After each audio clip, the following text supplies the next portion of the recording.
시작하겠습니다. 네, 저는 여기 생각의 차이 학원 미사 캠퍼스에서 영어를 가르치고 있는 박동빈 선생님입니다. 반갑습니다. 일단 첫 페이지고요. 보시면은 바로 그냥 본론으로 들어갈게요. 혹시 어머니 뒤에 좀 보이시나요? 네. 제가 가장 싫어하는 설명의 내용 중에 하나가, 지금은 이제 그런 시기가 조금 지난 것 같은데 우리 학생도 있고 하니까는 그냥 편안하게 한번 여쭤볼게요. 수능과 내신을 동시에 잡는 그런 예비 고1의 학습법이 올바를까요? 잘못됐을까요? 절대 같이 하면 안 됩니다. 절대 같이 하면 안 돼요. 불가능합니다. 한 가지 확실한 거는, 저도 10년 이상 학원에서 가르치고 있고 수능도 계속해서 가르쳐 왔고, 재수생들도 정말 수많은 학생들을 가르쳐 왔지만은, 어머님들께 단도직입적으로 말씀드릴게요. 지금 수능과 내신은 함께 하는 게 아닙니다. 절대적으로. 그리고 수능을 제대로 배우고 싶으시면요, 더 기다리셨다가 아이들이 절박한 시점을 기다리셔야 돼요. 그 전까지는 수능이라고 하는 시험은 어렵습니다. 그리고 내신의 출제 방식과 내신에서 요구하는 것과 수능에서 요구하는 것은 아이의 극과 극을 달린다라고 바라보셔도 돼요.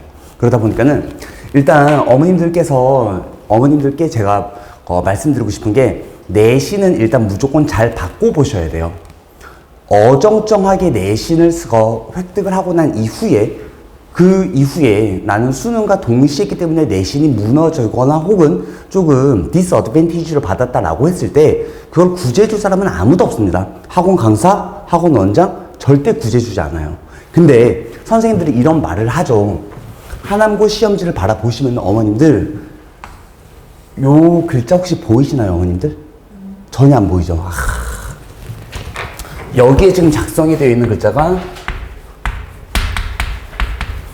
독해형이라고 쓰여져 있고요. 여기에 어휘라고 쓰여져 있고, 여기에 어법이라고 쓰여져 있고, 여기에 서술형이라고 작성이 되어 있거든요. 어머니들 요 페이지가 잘 안 보이시면은, 바로 한 페이지 넘기셔가지고 요 프린트물 바라보시면 되거든요. 독해가 차지하는 비중이 무려 29.4%죠. 그리고 어휘라던가 어법이 차지하고 있는 게 대략적으로 약 40% 정도에 해당하고요. 그 다음에 서술형으로서 지금 출제가 되고 있는 비중이 대략적으로 약 30%가 됩니다. 그래서 가장 일반적인, 저는 그냥 이렇게 세게 표현할게요. 영어 강사분들이 이야기를 하는 게, 어머님들 독해 절대 놓치면 안 되고요. 어법 동시에 잡아야 하며 서술형도 동시에 잡아야 되는 4대 영역을 동시에 이 방학 동안에, 독해라고 하는 거는 수능 유형과 비슷하기 때문에 수능을 동시에 준비를 하면서, 어법이라고 하는 거 당연히 내신 대비를 동시에 잡고, 그 내신에 따른 서술형도 동시에 잡아야 한다라는 말씀을 설명회를 다니시면은 최소한 한 번쯤은 들어봤을 겁니다. 근데 제가 증명을 할게요. 마침 잘 됐어요. 오늘 학생도 있어가지고. 그들을 제가 강사기꾼이라고 말씀드리는 이유는, 이렇게 모든 영역을 대비시킨다라고 홍보를 하는 학원은요, 잘 팔려요. 어머님들이 기왕이면은 여러 가지를 다 담당해주는 학원이 좋으니까요. 그건 당연하죠. 근데 제가 물어보겠습니다. 2명의 학생이 존재해요, 지금 여기에.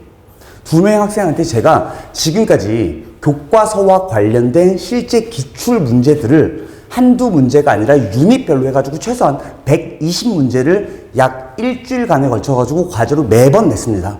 그걸 4과까지 진행이 됐거든요. 그럼 약 500문제를 지금까지 풀어봤을 거예요. 그런데 한번 물어볼게요. 독해 몇 개 틀렸어? 실제 학교 기출문제들이잖아. 틀린 거 있어요, 없어요? 없습니다. 틀린 거 없죠. 이거 내용을 알게 되면은 내신 문제에서는요, 수능에 나오는 독해랑은 전혀 달라요. 수능은 난생이 처음 보는 지문이죠. 모르는 단어가 굉장히 많이 박혀 있을 수도 있고요. 그 문장과 문장 간의 호흡이 이해가 안 돼서 충분히 틀릴 수 있어요. 그래서 독해는 원래 공부를 하는 게 맞습니다. 내신에서는요, 아이들이 지금도 제가 그 똑같은 교과서 본문을 가지고 몇 바퀴를 돌리고 있는데 설마 3월이 지나고 4월이 지났을 때 학교 내신을 보러 갔을 때 그 본문에 있는 내용을 모를까요? 절대 모르지 않습니다. 저와 함께 했으면 절대 모르잖아요. 그런데 실제 학교 시험에 갔을 때 독해를 틀린다고요? 아니에요. 절대 틀리지 않습니다. 다만 아이들이 틀리는 거는 요 영역 안으로 들어오게 되는 것이고, 그러면 아이들이 틀리게 되는 부분에만 우리가 집중을 해봤을 때 어법과 서술형에서 차지하는 비중이 대략적으로 50% 정도가 됩니다. 즉 거의 절반 정도가 어법과 서술형의 비중이 차지하고 있는데, 그 이유는 뭐냐면요, 요거까지만 설명하고 제가 바로 다음으로 넘어갈 건데, 실제로 지금 현재 저희 학원에서 영어과 조교로 지금 근무를 하고 있는 그 친구가 하남고 출신이거든요.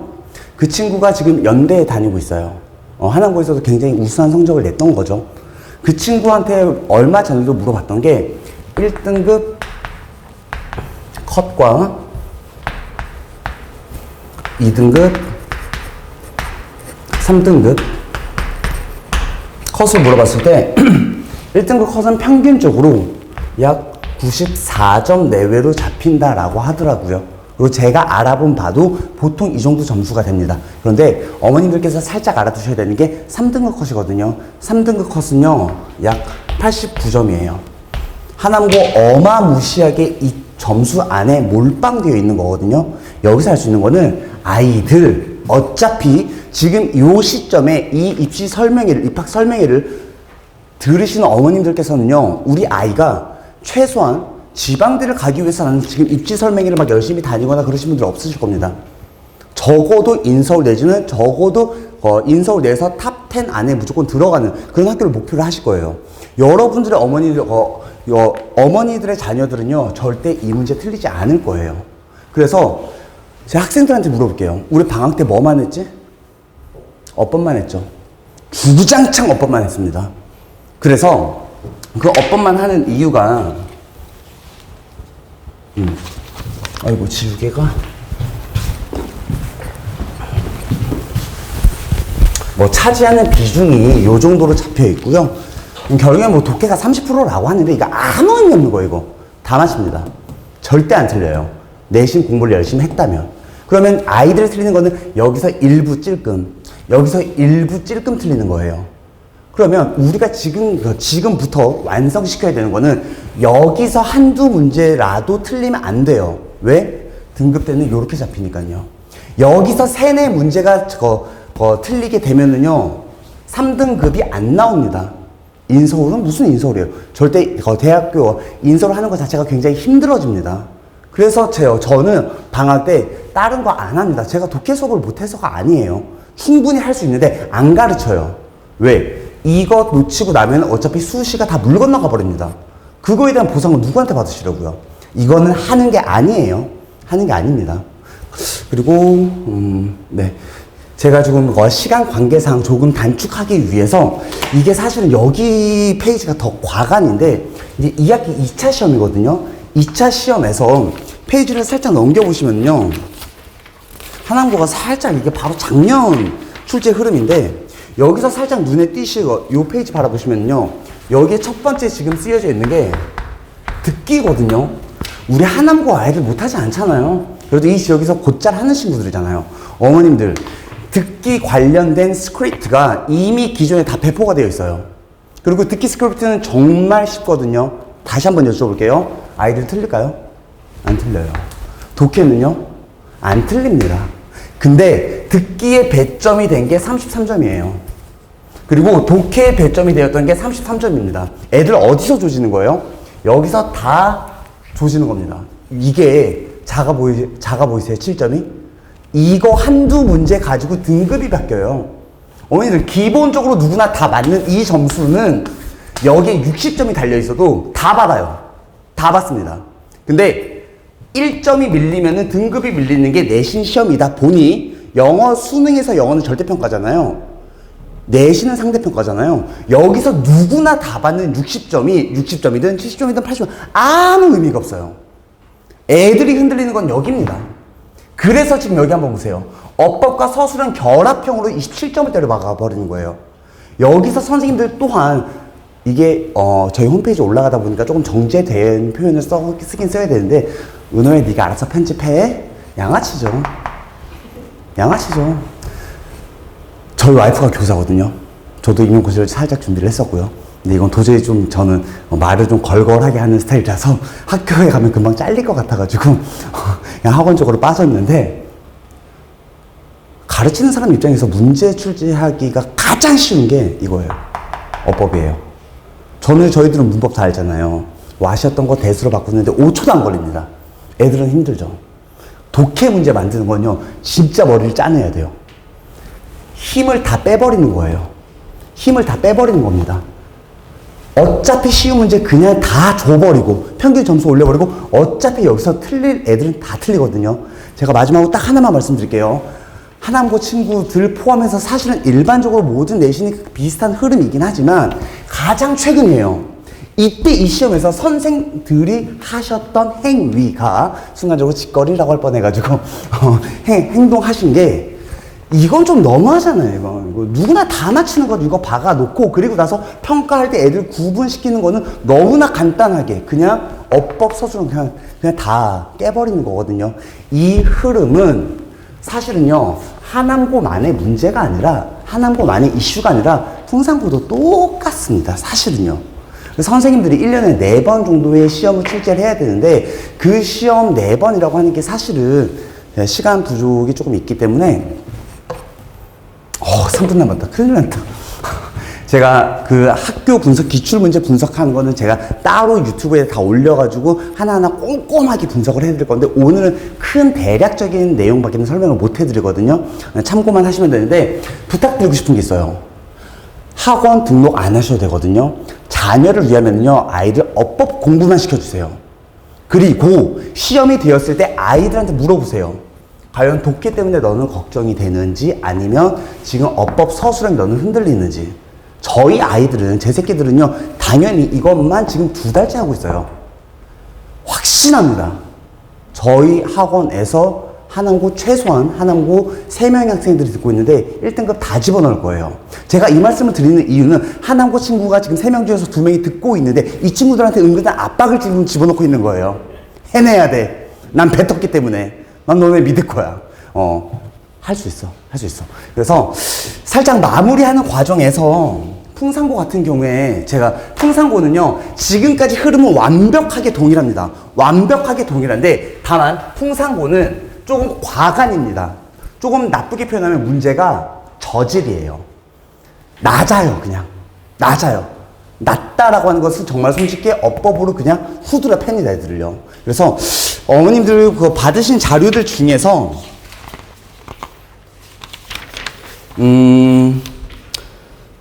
기출 맛보기라고 있거든요. 기출 맛보기. 여기를 살짝 넘겨보세요. 여기 넘겨주시면은 맨 앞에 부분에 하남고 기출 문제가 나와 있어요. 우리 아이들은 이미 다 풀어봤던 거고, 지금 현재 저희 학원 내에서 기출 문제를 기반으로 했을 때 제가 중간 점검을 할 때 대략적으로 약 89점에서 92점 정도의 성취도는 만들어내고 있어서 약 한 달 정도 집중적인 작업을 마치고 나면은 안정적인 1등급으로 들어갈 거는 같아요. 지금 현재 수강생들 중에서는요. 다만 풍산고 어머니께서 조금 유념해 두셔야 되는 건요, 바로 다음 페이지로 넘어가시면요, 밑줄 정말 길게 들어가 있죠. 밑줄 쫙 쳐놓고 난 다음에 그냥 어법 문제, 학교 선생님들이 그리고 학원 강사들이 만들기 가장 쉬운 문제라고 말씀드렸잖아요. 이게 40%를 차지하고 있습니다. 어법 놓치면은요, 나머지 부분 다 맞춰도 무조건 60점 못 넘습니다. 풍산고는요. 하남고도 거의 비슷한 결이긴 하지만. 그래서 일단 제가 조금 더 디테일하고 꼼꼼하게 모든 내용을 잡아드리는 거는 개별적으로 이제 추가적으로 들어가야만 할 것 같고요. 이제 이런 시험에서 어법 중심으로서 무조건 잡아내야지만 내신 등급이 높게 나오는 시험이다 보니까 교재 맛보기라고 하는 건 한 페이지 넘기시면은 214페이지거든요. 한 페이지만 넘기시면은 제가 왜 이런 문제로 애들을 훈련시키는지 이제 조금 이해가 되실 겁니다. 그래야만 내신은 나오기 때문에요. 그런데 지금 여기서 수능과 내신을 동시에 한다고요? 절대 불가능합니다. 어머니 아시죠? 수능에서 이런 문제 절대 나오지도 않고 이런 문제를 잘한다라고 해서 수능을 잘하는 것도 아닙니다. 더불어서 한 페이지 더 넘기시면요. 그냥 틀린 거 찾으라 그래요. 이거 어법 안 잡혔으면 못 풀겠죠. 시험 보기 전까지 제가 완벽하게 숙달시켜서 투입을 시키는 마지막 단계입니다. 이 단계가요. 아직 아이들은 여기까지 가지는 않았습니다. 네, 그래서 이제 추후에 단계별로 들어가게 될 건데 저는 어마무시하게 듣기, 리스닝, 말하기, 스피킹, 기타 등등 모든 것들을 다 가르치지 못합니다. 저는 내신 잘 가르칠 수 있는데 그 비결은요. 어법과 서술형을 잘 가르칠 거예요. 틀리지 않게끔 만들 거예요. 별거 없어요. 전 그걸 잘하기 때문에 애들 점수를 잘 내는 거고요. 그리고 그 과정 내에서 하고 싶은 말은 정말 너무 많지만 뭐 관리 시스템은 아이들 시험 본 거에 대해서 이런 식으로 안내 문자가 들어가고 오늘 학습은 어떻게 되었다 라고 말씀을 드리고요. 지금 여기 남아서 공부를 하는 친구들 제가 사실은 몰래 찍었는데 개별 클리닉을 아이들을 몰랐던 부분에 대해서 제가 다 꼼꼼하게 잡아줍니다. 그런 부분에 대해서는 걱정하지 않으셔도 되고요. 그리고 제가 아까 전에 사실 잘 어머니도 얼굴을 잘 몰라가지고 재성이 어머니 혹시 오셨나요? 소재성? 제가 재성이 어머니 오셨을 때 얼굴 한번 뵙고 싶었던 이유가 재성이가 어저께도 학원에 한 7시간 정도 감금되어 있다가 단어 시험 통과할 때까지 제가 안 보내니까 7시간 정도 감금되어 있다가 어저께 겨우 탈출을 하기는 했는데 나중에 거의 울먹울먹 하면서 이제 좀 가면 안 되겠냐라고 해가지고 근데 그건 제가 해야 돼요. 어머님들 그거 못합니다. 못해요. 그러라고 보내는 거고요. 그거 하나 제가 되게 잘하거든요. 제가 살짝 요것도 편집점이어야 될 것 같은데 애들이 괴로워하잖아요. 너무 좋아요. 막 괴로워할수록 막 문제 어려운 거 막 출제해가지고 애가 막 얼굴이 찌그러지잖아요. 어저께 밤샘 보람이 있다. 너무 행복해요 그게. 그래서 지금 여기 이 바닥을 못 떠나고 있는 것 같은데 그런 건 저한테 맡겨두시고요. 저한테 주어진 시간 20분이 다 끝났기 때문에 저 여기서 마무리 지을 건데 어머님들 등록시키지 않으셔도 됩니다. 물론 이런 내용 우리 원장님이 너무나 싫어할 거라서 이 영상이 올라가게 되면 저는 또 소환이 될지는 모르겠으나 어설프게 등록시키지 마세요. 철저하게 통과해야만 집에 갈 수 있거든요. 아이와 어머니의 관계가 더 틀어질 수도 있어요. 정말 여기서 통과하는 그 시점까지 저는 남겨두고 끝까지 시키기 때문에 어정쩡한 상태로 투입이 되면은 옥상으로 올라갈 수도 있어요. 아이가 갑자기. 그 정도로 시키기 때문에 그리고 그 정도까지 시킨다는 것은 제가 약속을 드릴 수 있기 때문에 그 부분에 대해서 말씀을 드리고 내신 되게 어렵고 복잡하고 막 말이 많은데 간단하게 요약 정리합시다. 어법입니다. 서술형이고요. 그렇게 정리하시면 될 것 같아요. 네, 저는 여기서 영어를 가르치고 있는 박동빈입니다. 감사합니다. 지금 현재 3명이에요. 저희 네. 늘어야지 저도 이제 와이프한테 조금 욕을 덜 먹을 것 같긴 하는데, 더 늘어야겠죠, 뭐. 네.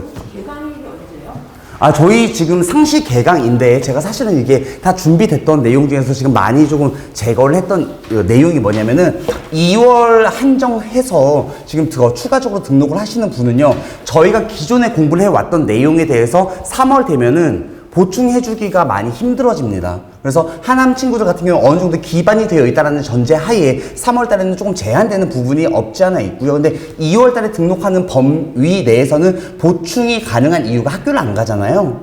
그래서 그 안에는 어떻게든 제가 아침부터 출근을 해서라도 조금 잡아줄 수가 있는데 그 이유는 조금 많이 힘들어질 수 있습니다. 네. 지금 하남 같은 경우에는 우리 무슨 요일이야? 우리 하남 친구 있어가지고. 너 헷갈리냐 지금 설마? 화요일하고 화요일하고 토요일입니다. 네. 우리 화요일 같은 경우에는 7시에 시작하고 있고요. 그리고 토요일 같은 경우에 우리가 2시 3시요. 순간 당황했어 나 지금. 미안. 네, 여기까지 하고 어머니 다음 선생님들이 또 많이 대기하고 계셔가지고 제가 하나 약속드릴게요. 하남고 관련된 거 시험 문제 하나하나 철저하게 분석하고 성향 분석하는 거는 정말 2시간 이상 잡아야 되거든요. 그 영상을 제가 따로 준비를 해서 저희 홈페이지에 업로드 하는 걸로 하고 그리고 사실은요 1년 내내 상담은 가능해요. 근데 어머니들께서 여기 오시면 이제 막 질문들이 막 이렇게 넘쳐나셔서 저희가 상담이 조금 제한되는 부분이 있는데, 내일이든 내일 모레든 내일 뭐 3일이든 4일이든 언제든지 사실 상담이 가능하거든요. 그래서 오늘은 저는 여기까지만 진행하도록 하겠습니다. 감사합니다.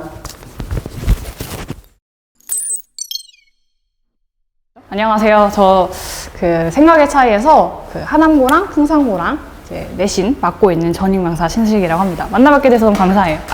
반갑습니다. 바로 넘어와가지고 하남고 먼저 설명을 드릴 건데, 하남고 어머님들 특히 좀 걱정 많으신 것 같아요. 뭔가 내신 따기 어렵다 막 이렇게 해가지고. 그래서 저는 어떻게 설명을 드릴 거냐면, 하남고 시험 범위 특징 말씀드리고, 시험 문제가 이러이러한 식으로 나온다. 그리고 사실 어머님들은 이것보다도, 그래서 어떻게 저한테 이제 너 어떻게 해줄 건데? 우리 아이들한테 어떻게 해서 시험 성적 잘 내줄 건데? 이게 이제 궁금하시잖아요. 순서대로 한번 말씀드려볼게요. 시험 범위의 특징은 이게 잘 보이실지 모르겠지만, 작년 중간고사랑 기말고사 기준을 일단 보여드릴 건데, 여기서 그냥 대충 원그래프 보실 때 비중 많은 부분이 교과서 내 작품이 아니에요. 하남고의 경우는 교과서 외 작품들이 시험에 많이 나오는 편이어서, 제가 그 유인물에도 드렸지만 시험에 나와 있는 어떤 선지든 지문이든 작품이랑 지문 개수를 다 세봤어요. 제가 직접 세봤는데, 교과서 내에 있는 작품의 수보다 교과서 외부에 있던 어떤 작품이나 지문의 개수가 좀 많았어요. 그래서 거의 지금 50% 넘잖아요. 60% 가까이가 교과서 외에 있는 작품이나 지문이 나오는 경향이거든요. 그래서 이런 거 가지고 어떻게 시험이 나오냐라고 하면 제가 크게 5가지로 분류를 해서 말씀을 드릴 거예요. 그래서 다수의 연계 작품이나 지문이 어떻게 나오는지, 그리고 하남고의 경우에는 수능형 문제가 나오는 편이에요. 그래서 수능형 문제 어떻게 나오는지, 그다음에 교육적 모의고사 지문도 시험에 출제가 됩니다. 그래서 요거, 그리고 다답형의 객관식 문제, 요거는 제가 이 파트 설명 드릴 때 말씀드릴 건데, 여러분이 어머님들은 다답형이 뭔지 모르실 수 있어요. 근데 그냥 쉽게 생각해서 모두 고르시오 문제 유형이라고 생각해 주시면 돼요. 답이 좀 여러 개일 수 있는 거. 예. 그리고 세부 조건의 서논술, 여기도 이제 하남고의 특징입니다. 하남고 시험의 특징이 서논술형 문제가 나오는데 굉장히 조건이 세부적이에요. 그래서 요거를 한번 말씀드려 볼게요. 일단 첫 번째로 다수의 외부 연계 작품이랑 지문이 나온다. 어떻게 나오냐? 크게 4가지 유형으로 나옵니다. 첫 번째로는 선지에서 교과서 내에 있는 작품이 아닌 작품들이 활용이 막 될 거예요. 그리고 두 번째로는 보기에 새로운 작품이 제시가 되고, 교과서 내에서 배웠던 그 작품이랑 보기랑 한번 비교해서 좀 문제 풀어봐, 이런 문제 유형이 나올 거고요. 그 다음에 요 세 번째는 그냥 이건 구두로 말씀드릴 건데, 예를 들어서 교과서에서 우리들의 일그러진 영웅의 일부가 이제 나왔어요. 소설이 길다 보니까 전문이 다 안 실리는 경우도 있거든요.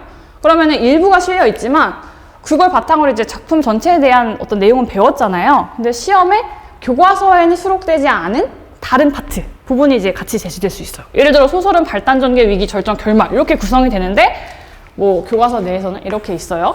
여기까지만 수록이 돼 있어. 근데 이제 시험에는 여기 파트도 같이 플러스로 나올 수 있다는 거죠. 네.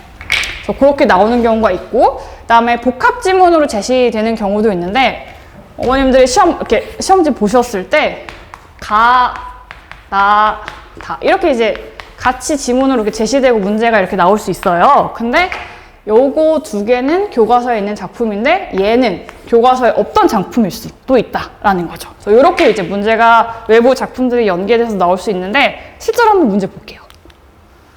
선지에 나오는 경우는 이렇게 제시가 돼요. 작년 중간고사랑 작년 기말고사 문제예요. 스타일은 똑같아요. 근데 발문을 보시면 나의 시적 상황에 대한 화자의 정서랑 거리가 먼 거 골라봐 라고 했는데, 나 작품 배웠어요. 그래서 이 작품 속에 있는 화자의 정서 뭐 다 파악했어. 근데 선지에 나와 있는 이 모든 작품들은 교과서에 있는 작품들 아닙니다. 새로운 작품들이에요. 근데 원준이랑 현준이 해봐서 알겠지만 우리 테스트 보면 이런 문제 유형 많이 보잖아요. 그죠? 새로운 작품이 제시가 된다고 하면 아이들은 이 선지에 있는 작품들 읽고 이 작품 안에 있는 정서를 파악해요. 그래서 가장 거리가 먼 거 고르는 거죠. 이건 지금도 연습을 하고 있어요. 지금 학생들이. 네. 이렇게 나오고 있고, 전문을 다 주는 편이에요. 하남고의 경우는. 일부러 주는 게 아니라 제가 이렇게 생략을 시켜놨지만 작품 전체 다 줘요. 그래서 이제 정서 파악하도록 하고 있고, 똑같은 스타일의 문제입니다. 이런 문제 유형이 나오고 있고, 요거는 좀 만약에 이제 혼자 공부하는 친구의 경우라면 대비가 좀 필요한 파트예요. 그리고 그다음에 두 번째 유형은 제가 보기에 새로운 작품 제시되는 유형도 있어요 라고 말씀드렸잖아요. 지금 발문을 보시면 보기의 화자 A랑 가의 화자 B의 태도상의 차이점을 가장 적절한 건 골라봐 했는데 보기에 이 작품도 교과서에 없는 작품이에요. 그래서 이거 이제 읽고 가는 배운 작품 이걸 이렇게 비교해서 한번 문제 풀어봐 이런 문제가 나와요. 그리고 제가 방금 여기 판설했던 요 파트에 비슷한 문제 유형이 작년 기말고사 1학기 기말고사 문제예요. 14번에서 16번까지 이제 구성되어 있는 문제인데 가에는 교과서에 지금 현재 창비국어서에 있는 작품이에요. 근데 지금 나랑 다는 교과서에 없는 작품이에요. 근데 보시면 아시겠지만 같은 작가의 다른 작품이에요. 이런 식으로 같은 작가의 다른 작품이 연계돼서 나올 수 있다. 당연히 대비시킬 겁니다. 그래서 이렇게 이제 문제 나오고 선지도 제가 동그라미 쳤지만 3, 4, 5번 선지는 가에 대한 선지가 아니라 나, 다에 대한 선지예요. 그쵸? 네. 그래서 이렇게 공부를 해야 되는 걸 시사하고 있어요. 다른 작품들도 같이. 그다음에 두 번째 수능형 문제의 경우에는 어머님들도 아시겠지만 내신은 시험 범위가 되게 정해져 있잖아요. 그래서 정해진 시험 범위 안에 있는 내용이랑 지문, 그 다음에 작품을 공부하고 암기하고 시험을 보는 거예요.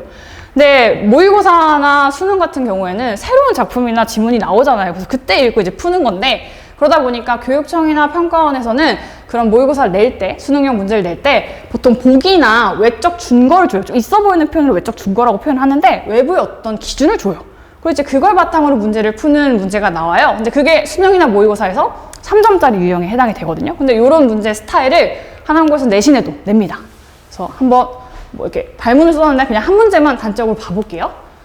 지금 작년 1학기 중간고사인데 다음에 제시된 기사문을 읽고 작가가 전달하고자 하는 바를 한번 추리해봐 라는 문제인데 지금 여기 제시된 거는 기사문이잖아요. 그래서 당시 사실 이거 문제가 문학작품 문제거든요. 문학작품 안에 있었던 시대적 배경과 관련된 그때 당시에 어떤 기사를 줘요. 이제 이거 읽어보고 요거를 적용해가지고 잘 한번 해석해봐. 이런 이제 문제가 나온다라는 거죠. 그래서 이제 여기까지가 이제 외부 연계 작품에 관한 문제를 봤는데 학생들의 경우에는 사실 한항고에 온 친구들은 공부를 좀 그래도 하는 친구들인 경우가 많으니까 이런 문제를 봤을 때 좀 익숙하긴 해도 보통 학생들은 외부 작품이나 외부 어떤 지문이 주어지면 되게 부담감을 많이 느껴요. 오늘 시험 범위 안에서 내가 달달 외웠던 거랑은 좀 다른 텍스트가 주어지니까. 근데 이제 한항고의 경우에는 어쨌든 변별력을 키우기 위해서 이런 문항을 굉장히 많이 내고 있다. 아까 보셨겠지만 외부 작품의 개수가 굉장히 많이 나와요. 그리고 그리고 교육청 모의고사 지문이 나오는데 실제로 볼게요. 이게 작년 기말고사인데 지금 내문항이 비문학 지문을 가져와가지고 내신 시험 문제 냈어요. 근데 저는 여기서 말씀드리고 싶은 게 작년까지는 경기도에서 3월 교육청 모의고사 안 봤어요. 그렇죠? 근데 이 기말고사에 언제 걸 냈냐면 딱 작년 그 기말고사 시험 보기 전에 애들이 봤던 모의고사 지문을 낸 거거든요. 그럼 올해는 3월 모의고사 보거든요, 경기도도. 그래서 올해 3월 모의고사 보고 나서 3월 모의고사 지문도 중간고사 시험 범위가 될 수도 있을 것 같아요, 제 생각상. 근데 이거를 뭐 말씀 안 하시고 학교생들 그냥 다짜고짜 내는 건 아니에요. 낼 거야 라고 말을 해주시긴 해요. 그래서 이렇게 이제 작년 기말고사의 경우에는 이렇게 나왔다. 그래서 비문학 지문이 그대로 다 수록이 되고 그 시험 문제에 나오고 시험지에 나오고 그리고 이제 문제는 당연히 똑같은 문제 절대 안 내죠. 선생님들이 이제 연구하셨겠죠? 그래서 좀 변형된 문제를 제시를 하십니다. 근데 요 문제 보시면 이게 그때 당시에 좀 쉽지 않았던 문제였던 게 지문 읽고 보기 1, 2 본 다음에 보기 1, 2에서 나와 있는 선지 중에 적절하지 않은 반응만을 다 골라봤는데 좀 개수가 많잖아요. 이런 게 지금 바로 뒤에 설명드린 다답형 문제 스타일과 비슷한데 아이들이 이제 읽고 적절하지 않은 걸 정확하게 개수 3개짜리를 잘 골라내야 문제를 맞출 수 있는 거죠. 그리고 다음 거 보시면 다답형 객관식 문제 바로 설명드릴게요.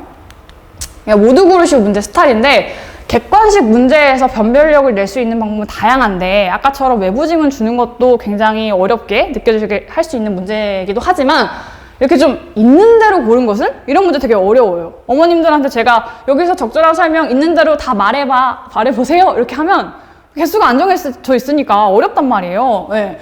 근데 지금 여기 선지에 보시면 이렇게 눈으로 잘 보이실지 모르겠지만 1번, 2번, 3번은 3개예요. 답이 해당되는 게. 근데 지금 4번, 5번 4개거든요.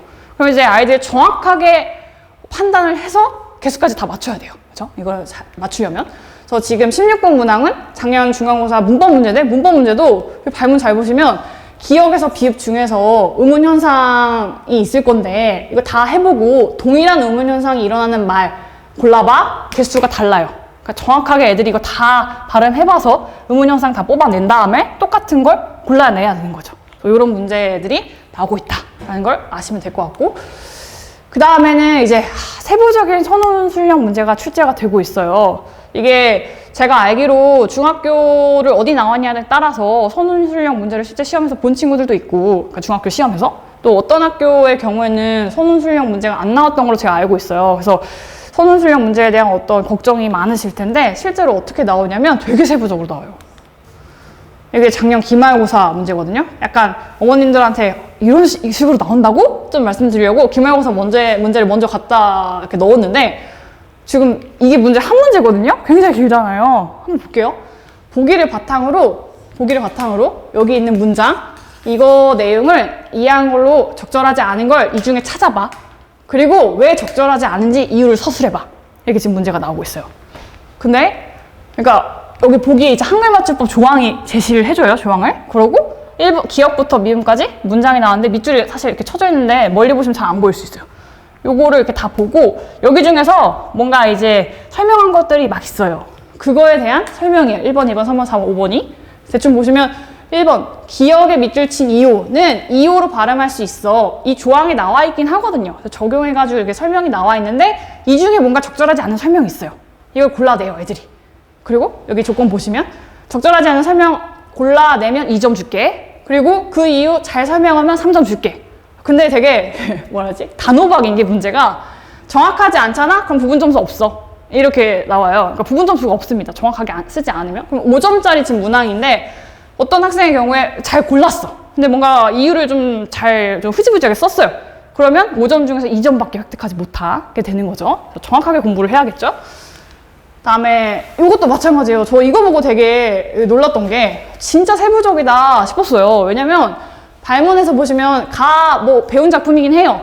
교과서에 있는 작품에서 시적화자의 시선이 반영된 시어 찾고 이걸 위해 필요한 행위가 나와 있는 시어 찾고 조건 고려해서 구체적 의미까지 서술해봐. 근데 점수 배점 보세요. 시적화자가 추구하는 시어 찾아 A야. 그거랑 대조되는 시어도 찾아. 각각 0.5점. 그 다음에 요구되는 행위 시어 찾아. 그리고 그 의미 서술에 각각 1점. 그 다음에 이것도 좀 치사한 게 여기서 찾은 시 이거랑 의미랑 가장 유사한 시어 나에서 찾고 그리고 시대현실 반영해서 그 의미까지 서술해 각각 1점. 이게 총 5점짜리 문제인데 굉장히 치사하게 그러니까 정확하게 애들이 잘 골라내고 이제 의미까지 잘 서술을 해야 되게끔 요구하는 거죠. 이게 기말고사 위주의 문제였고 이제 중간고사 문제도 역시 뭐 여기 보시면 두 가지 속성을 써야 되는 문제인데 한 가지만 맞을 경우 2점 주고 두 가지 다 맞아야 5점을 주는 그러니까 반반 이런 것도 아니에요. 그죠? 그래서 이렇게 이제 문제가 출제가 되고 있고 기말고사 문제의 서논술형 좀 더 복잡한데 그게 작년에 중간고사가 조금 더 쉬웠어요.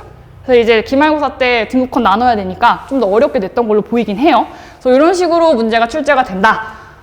라는 걸 아시면 되고 그래서 뭐 저한테 어떻게 너 해줄 거니? 우리 아이들한테 이렇게 이제 하실 거잖아요.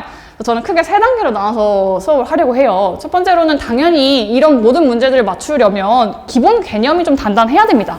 단단하게 개념을 쌓고 그다음에 개념 확장하고 적용하는 단계로 수업을 할 건데 구체적으로는 개념 단단하게 쌓기 위해서는 제가 수업할 때 내신 들어가면 판서를 되게 열심히 할 거예요. 구조화된 판서를 보여줄 건데 애들한테 그래서 판서를 통해서 아이들이 그 시험 범위에 해당하는 내용을 충분히 숙지할 수 있게끔 할 거고요. 그다음에 저는 여기에 좀 방점이 있어요. 개념 확인용 주간 테스트. 제가 본원에서도 여기에 되게 좀 목숨 걸었는데 매주 애들이 테스트를 봐요. 사실 지금도 다니는 학생들은 매주 테스트 보거든요. 수업 올 때마다. 근데 이 테스트가 왜 중요하냐면 제가 예를 들어 오늘 이렇게 내신 1주차 수업을 했어요. 어머님들한테, 학생들한테 1주차 수업을 하고 다음 주면 이제 2주차 수업이잖아요. 2주차 수업 시작하기 전에 저번 주에 했던 1주차 수업의 내용에 관련한 문제를 낼 거예요. 그럼 애들이 어머님도 어렸을 때 어머님들 그러지 않았어요? 시험을 봐야 공부합니다. 그러니까 사람이 시험 안 보면 공부 안 해요. 이건 당연한 거예요. 그쵸? 그래서 시험을 본다 하니까 어쨌든 그 전날도 막 공부를 해요. 또 하나고 애들이니까 공부 열심히 하겠죠? 그래서 막 해와요. 그러면 이제 테스트를 봐요. 그래서 그러면 1주차 때 배웠던 내용은 어쩔 수 없이 테스트 봐야 되니까 공부해야 되는 거예요. 그러니까 마지막 주차까지 왔을 때 애들이 공부가 밀릴 수가 없습니다. 왜냐면 매주 테스트 보니까 매번 공부를 해야 돼요. 그쵸? 그리고 저는 한항고의 경우에는 누적형으로 문제 내려고 해요. 그러니까 뭐냐면 1주차 때 수업했던 거 2주차 때 시험 보잖아요. 그리고 이제 한 7주차 때 되면 1주차 때 배웠던 게 좀 까먹어요. 사람이니까. 근데 이거를 누적형으로 낼 거예요. 3주차 때는 1주차, 2주차 내용 다 합쳐서.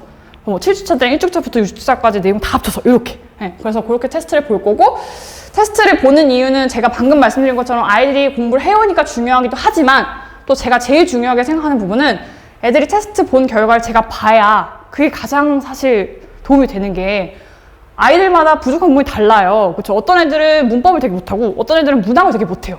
근데 이제 이걸 테스트 결과 봐야 제가 정확하게 알 수 있거든요. 그래서 그 테스트를 보고 부족한 부분에 대한 클리닝을 할 거예요. 저는 어쨌든 여기 한항관에 왔을 때 원래 본원에서는 안 그랬거든요. 테스트 커트라인 못 넘은 애들만 클리닝을 했었어요. 왜냐면 학생 수가 많아지면 솔직히 다 할 수가 없어요, 제가. 근데 지금은 전 다 할 거예요. 어쨌든 올해 동안에는. 그래서 테스트 본 결과 잘 보든 못 보든 무조건 클리닝이 옵니다. 와서 이제 뭐 다 맞은 친구라고 하더라도 이게 찍어서 맞췄을 수도 있잖아요, 솔직히. 그럼 이제 제가 물어보는 거죠. 이거 왜 적절하다 생각했어? 이런 식으로. 제가 지금 방학 동안은 그 현진이랑 원준이랑 알겠지만 제가 유해요. 그래서 답 다 알려줘요, 막 할 때. 근데 내신 때는 아니에요. 저는 내신 때는 되게 좀 제가 무서운 스타일은 못 돼가지고 무섭게 하지는 못하지만 클리닉 할 때 정확하지 않게 설명하면 집에 못 갑니다. 정확하게 설명할 때까지 집에 못 가요. 그래서 그렇게 해서 이제 개념을 완전히 단단하게 쌓을 거고요. 그리고 나서 그 확장하기는 연계 작품이 너무 많이 나오고 있어요, 한항고의 경우에는. 그래서 시험 범위에 해당하는 교과서에 있는 작품들 말고도 뭔가 출제될 것 같거나 기출됐던 작품들은 그냥 함께 수업해버릴 거예요, 그냥 작품들. 그리고 테스트에도 그 연계 작품들 같이 출제할 거예요. 그리고 이제 적용할 때는 과제물을 제가 이제 내신 시작할 때 내신 그 교재랑 과제집이랑 같이 드릴 건데, 그러니까 어머님들이 어떤 어머님이 이제 저한테 여쭤보셨던 게, 오늘 안 오시긴 한 것 같은데 집에서 따로 시킬 거 없냐 이렇게 여쭤보시는 분들도 있거든요. 저희 학원에서는 과제물 되게 두꺼워요. 많이 줄 거예요. 그래서 시중 문제집이랑 그 다음에 해당 교과서에 있는 출판사 문제 다 그냥 때려 박아가지고 다 줄 거거든요. 그래서 이제 그 유인물에도 있지만 매주 올 때마다 진도 나간 부분 문제 다 풀어와야 돼요. 그래서 제가 다 확인할 거고, 이런 식으로 문제 적용하게끔 할 거고, 그다음에 선훈수령 대비 문제는 시험 전에 제가 직접 만들어서 이제 애들 풀려볼 건데, 아무래도 지금 미사고, 미강고는 선훈수령 문제 없어요, 내신에서. 근데 지금 한항고는 있는 거고 되게 세부적으로 나오니까 그 경향 따라서 실제로 출제해서 애들한테 대비시킬 수 있게 할 거고요. 실전 모의고사는 직보라고 불리는 시험 직전 날에 이제 와서 직보를 할 거거든요. 그때 학교 시험 경향과 유사하게 문제 출제해서 문제 풀려볼 거예요. 그래서 이제 마지막에 다 정리를 하는 거죠, 여기서. 그래서 이런 식으로 전체 커리를 탈 거고요. 그래서 학습자 어떻게 관리할 거냐라고 하면 제가 지금 설명하는 부분에 다 녹아 들어가 있었긴 한데, 수업 전에 과제물 검사하고 수업 실제하기 전에 테스트 봐요. 그리고 이제 수업하고 제가 이제 다 채점한 다음에 어머님들께 그 뒤에 문자 형식 나와 있는데, 다니는 학생들의 어머님들 알고 계시겠지만 수업 끝날 때마다 문자 보내요. 그래서 오늘 뭐 얘가 숙제 잘 됐다, 잘 해왔다 이렇게 하거나, 아니면 만약에 숙제 다 못 해왔어요, 그럼 미흡이라고 보낼 거예요, 제가.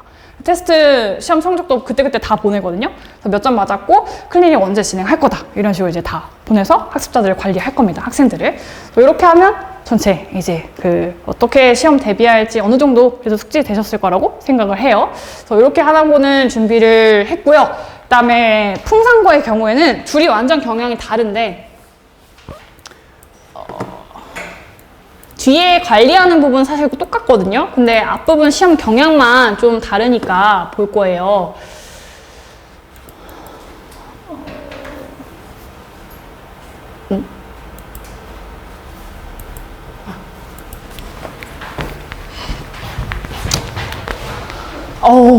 풍산고의 특징은 좀 확실히 있어요. 뭐냐면 풍산고는 문법을 엄청 좋아해요. 그래서 전체 문항이 만약에 26문제가 나오면 13문제가 다 문법 문제예요. 굉장히 비중이 큰 거거든요. 그래서 그게 풍산고만의 어떤 특징이에요. 그래서 정확히 50%로 항상 내더라고요, 항상 시험을 보면. 그래서 시험 유형의 특징을 볼 건데 그래도 풍산고는 한항고에 비해서는 외부 연계 작품이 많이 출제되진 않고 어쨌든 교과서에 충실하게 문제가 나옵니다. 문제가 나오고 근데 이제 방금 말씀드린 것처럼 문법 문제가 되게 많아요. 근데 만약에 문법을 좋아하는 친구라면 크게 상관없지만 대부분의 친구들이 문법을 그다지 좋아하지 않거든요. 그래서 문법 문제가 많기 때문에 여기에 좀 방점을 둬서 대비를 시킬 거예요. 그리고 문법은 누적으로 내더라고요. 풍산고가 좀 문법을 좋아하는 학교로 보여요. 그렇고 그래서 일단 교과서 지문과 내용에 충실한 문제가 나와요. 외부 작품의 경우는 거의 나오지 않아요. 선택지 위주로만 나오고 그러니까 지문으로 제시되는 경우는 없기 때문에 그래서 교과서에 충실한 문제가 나오고 실제로 한번 문제를 보실 건데 이게 작년 중간고사 기말고사 문제예요. 가와 나에 대한 설명으로 가장 적정한 것은? 이라고 발문이 되어 있는데 가나 모두 다 교과서에 있는 작품입니다. 그래서 공부를 하면 맞출 수 있는, 그러니까 잘 공부를 하면, 연기를 잘 하면, 그리고 기말고사도 윗글에 대한 이해를 적절하지 않은 것은 하는데 윗글이 토론과 관련된 지문이에요. 교과서에 있는 지문입니다. 그래서 그 지문에 관련된 선지가 이렇게 나오고 있고 이런 문제들이 좀 많아요. 대다수고. 근데 이제 문법 문제가 진짜 많은 게 여기 보시면 이게 다 문법 문제인데 일단은 기본 스타일 이거는 그냥 어느 학교 시험에도 나오지만 여기 중에서 발음이 바르게 표기된 거 골라봐. 기본 스타일. 두 번째 스타일은 항상 이렇게 되더라고요. 문학작품에 어떤 지문을 줘요. 그리고 거기에 뭐 어구들이 있으면 다 문법 적용할 수 있는 단어들일 거잖아요. 그래서 같이 연계해가지고 각각에 있는 이 단어의 음운변동 양상을 한번 잘 설명된 거 골라봐. 이런 문제 나와요. 그리고 세 번째로는 요거는 문법 문제 안에 그냥 제가 다 싸그리 넣어버렸는데 다답형 문제도 나옵니다. 문법 문제 한정해서 부정 표현에 대한 설명으로 적절한 걸 있는 대로 골라봐 하는데 아까 말씀드렸던 것처럼 그 한항고 설명했던 것처럼 기역부터 미음까지 적절한 거 올바르게 잘 판단해야 답 골라낼 수 있습니다. 그죠? 문법 문제 위주로 보통 이렇게 나오더라고요. 그리고 이제 풍산고도 선운수령이 있어요. 근데 선운수령도 문법 문제가 많이 나와요. 그러니까 문법에 되게 포커스가 많이 되어 있어요. 그래서 지금 작년 중간고사 서술형 1번 문제 보면 여기 중에서 사실 지문이 좀 더 긴데 음운변동이 뭔지 좀 여기 있는 음운변동 밝혀보고 조건에 따라서 각각의 어떤 현상이 있는지 한번 설명해봐. 이런 문제가 나옵니다. 그리고 외부 연계 작품의 경우에는 이렇게 보기에 제시된 형태로 나와요. 근데 한 문제, 두 문제? 이렇게 많진 않아요. 네, 많진 않아. 그래서 지문에서, 그러니까 교과서에서 배웠던 작품이랑 보기에 새로운 작품 연계시켜서 한번 골라봐. 이런 문제 나옵니다. 그래서 방안은 사실 똑같아요. 처음에 개념 단단하게 쌓을 거고 확장할 건데 이제 그 풍산고의 경우에는 제가 조금 다르게 하는 부분이 문법 문제가 50%면 되게 많은 거거든요. 그래서 수업을 할 때 아예 그 문법과 관련된 단어, 예문 엄청 많이 보여주면서 학습시킬 거고요. 그리고 테스트를 누적형으로 출제할 거예요. 문법은 잘 까먹기 때문에 빨리 끝내래요.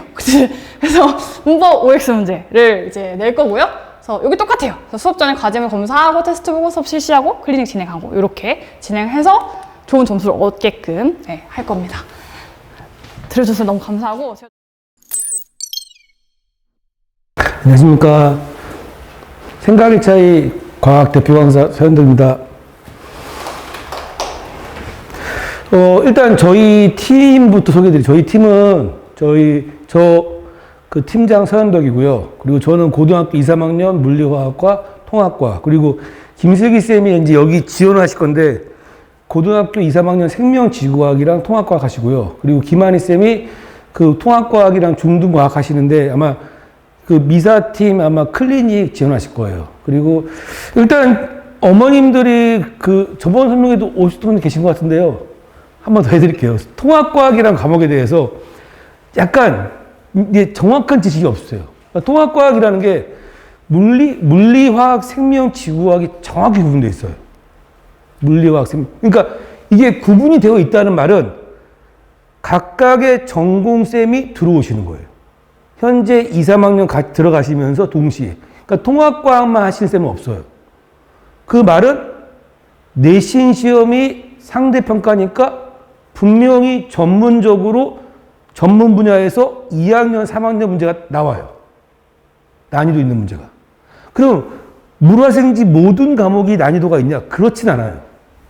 가장 중요한 게 학교별, 선생님별, 영역별 파악이 되게 중요해요.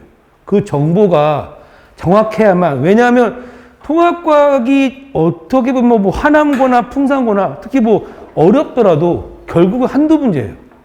애들이 공부를 너무 열심히 하니까 뭐 쉬우면 쉬운 대로 100점에서 97, 1등 갈리고 조금 어려워지면 90 초반, 80 후반. 그럼 결국 한 문제 더 맞는 게 등급 하나.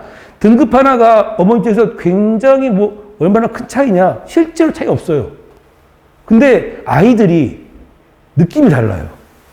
이걸로 대학을 가네, 마네. 뭐 수시로 가네, 마네. 이게 입장이 달라져요. 그러니까 성적은 단지 그 성적뿐만 아니라 아이들의 공부에 대한 마음가짐하고 대입에 대한 어떤 방향성까지 제시해줘요.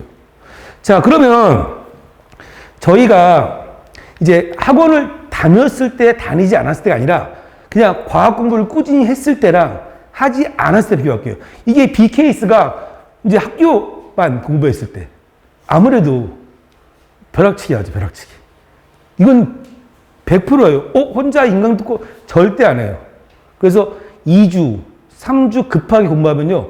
단기 기억이니까 다 빠져나가요. 저희도 이제 1학년 때 안 가르쳤다니까 2학년 때 오면은 1학년 때 머리에 아무것도 없어요. 그럼 이 애들이 고2 올라오면요. 선택 과목을 뭐 물화생, 화생지라는데 그러면 그 아이들은 1학년 내용이 없이 다시 처음부터 공부를 해야 돼요. 그럼 공부량도 많아지고 재미도 없고 이 공부라는 게 학습 효과가 있어야 돼요. 내가 한 만큼 성적이 나오고 재밌어야 되는데 그걸 못 느끼니까 그러면 차라리 그냥 고3 때 하지.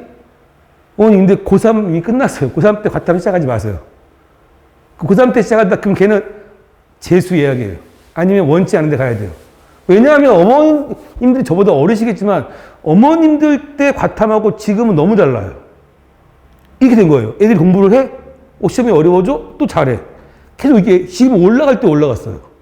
그래서 고등학교 3학년 때 시작하는 학생들은 이미 늦어요. 늦는다는 게 공부가 끝이 있잖아. 그게 아니죠. 이미 중학교 때부터 끝내는 애들이 많아요. 그러면 상대평가다 보니까 공부는 많이 해서 잘 나와요. 그래서 결국은 고3 때 과탐을 시작하는 거는 거의 대입을 대학을 포기는 아니지만 서울의 중상위권 되는 포기하는 거예요. 과탐은 대학의 필수는 아니지만 서울의 중상위권 되는 필수예요. 어머니 수학, 영어, 국어, 과학 100점 똑같아요. 오히려 이과는 수학, 과학이 더 비중이 커요. 그러면 수학 3 맞고 과학 1만 내도 문제지만 수학 1 맞고 과학 3만 내도 문제예요. 똑같아요. 그거 아무도 몰라요. 재수할 때까지 몰라요. 엄마들은 인정 안 해요. 저희는 알죠. 저희 애가 여기 가르치는 이번에 수학 1등급, 과학 1등급인데 영어 4 나왔어요. 원래 고대 지원인데 못 쓰고 건대 붙었어요, 지금. 근데 반수 안 돼요. 그러니까 특정 한 과목 빠꾸난 게 엄청나게 커요. 자, 그리고 이제 제가 이제 거기 보시면 3페이지 밑에 보시면 2023 커리큘럼 있어요. 이제 그거 앞에. 예, 거기 밑에 보시면 2023 커리큘럼 있죠. 3페이지. 네네. 자, 그게 뭐냐면요. 저희가 올해 1년 동안 커리를 짜는 거예요. 제가 굉장히 디테일하게 놨어요. 보시면 2주 물리예요. 그게 선행이에요. 그럼 그 2주 물리 선행이 뭐냐면 고등학교 1학년 1학기 중간고사 킬러가 역학이에요. 그러면 그 역학적인 선행을 해요. 그 다음에 중간고사 시험을 봐요. 그럼 또 기말대 연결된 심화 내용을 다시 선행을 해요. 그리고 2학기 때는 또 화학이 어려워요. 중화반응, 산화반응. 그럼 또 화학 선행을 해요. 그러니까 저는 지금 제 1년 계획이요. 1학년 통합과학과 그 다음에 2, 3학년 물리화학 선행을 같이 해요. 네. 이게 제가 말한 그 수업 그 이상이에요. 단지 성적만 오르는 게 아니라 2학년, 3학년 대비해서 선행까지 끝낸다는. 제가 이거 몇 년째 하고 있거든요. 거의 오차가 없어요. 12월 달에는 저희가 1학년 내신 과목에서 관계없는 2, 3학년 물리화학을 하는데요. 한 주 오차 있어요. 제가 한 치 오차 없이 계속 나가요, 진도를. 그래서 1년 동안 과학학원을 다녔을 때, 이거는 성적 유지뿐만 아니라 2학년, 3학년 선행까지 돼 있구나. 그리고 그 선행이 되어 있는 애들이 저와 같이 2, 3학년 2학년 대비 고등학교 3학년 모의고사 심화 수업을 해요. 제가 이제 여기 와서 많이 놀란 거는, 예, 많이 좀 이렇게 생각이 좀 많이, 아이들도 너 내년에 학교 어디 가서 뭐 할 거야? 아무 말도 안 해요. 저 진짜 너무 놀랐어요.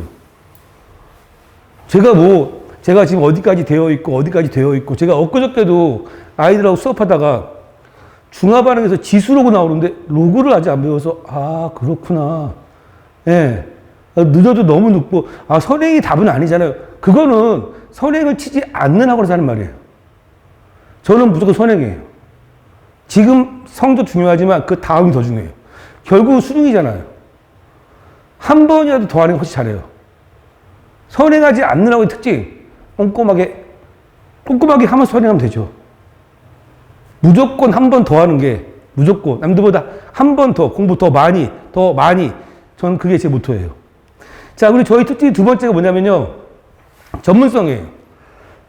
그러니까 저도 전공이 화학이고 부전공이 물리고, 제가 지금 경력이 17년 차인데 제가 지금 15년 동안의 모든 모의고사가 머리 들어있어요. 그러면 이 자료 보면, 야, 이게 2017학년도 3월 모평 때 나온 건데 딱 떠올라요. 그러면 그게 연결되게 막 떠올라 설명이 막 나가요.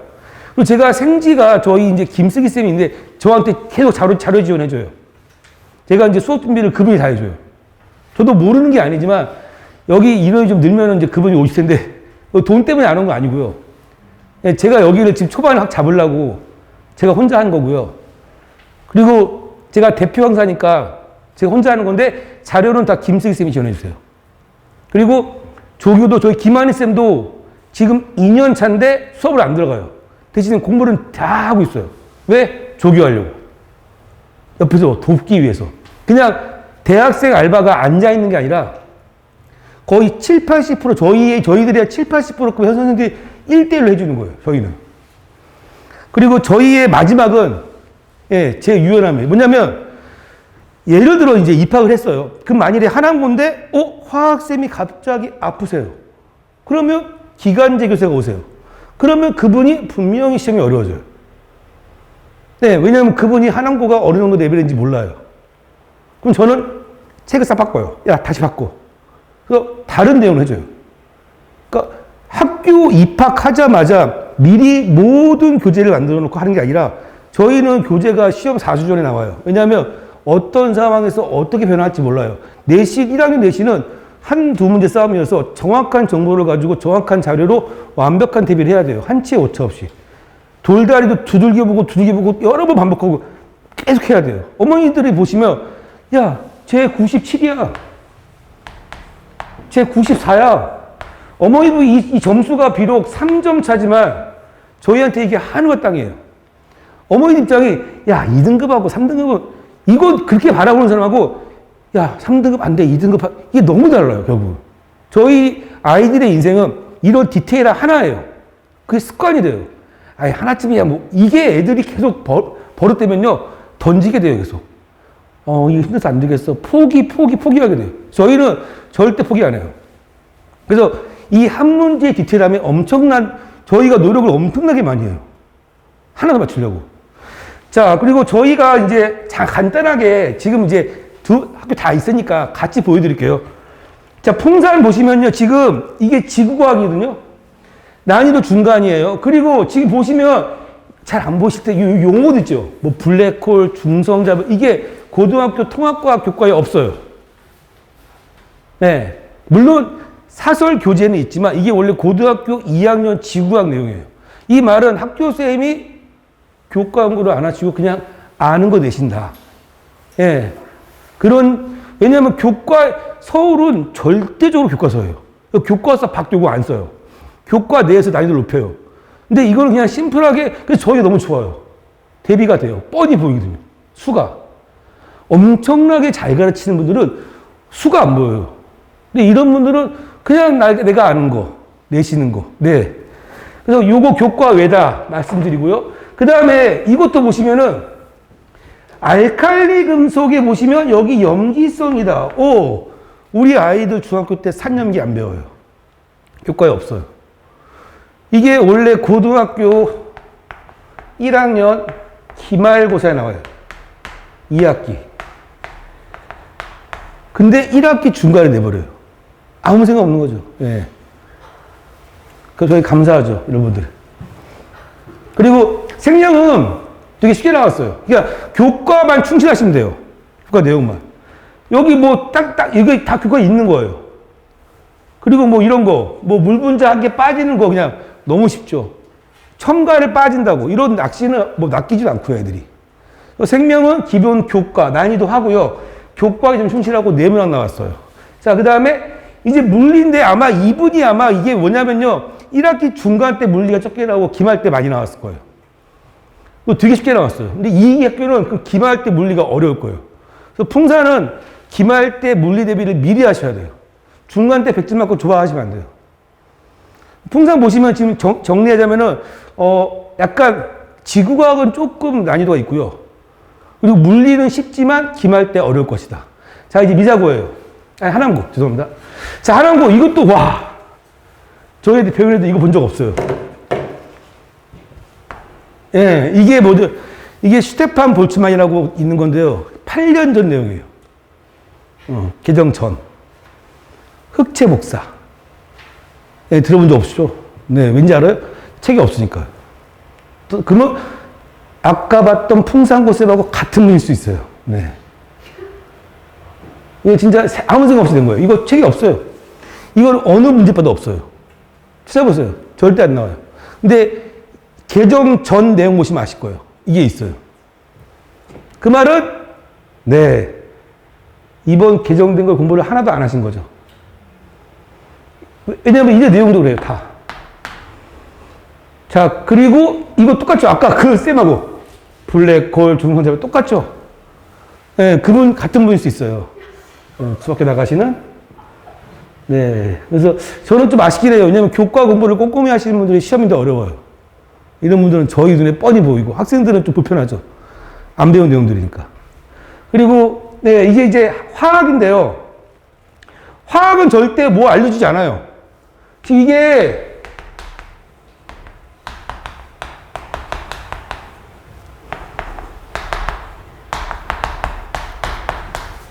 좀 빨리 쓸게요. 이게 이제 주기표인데 아이들은 수혜리별로 외워요. 근데 3주기 1조 나트륨, 3주기 17조 염소 이게 빨리 나와야 돼요.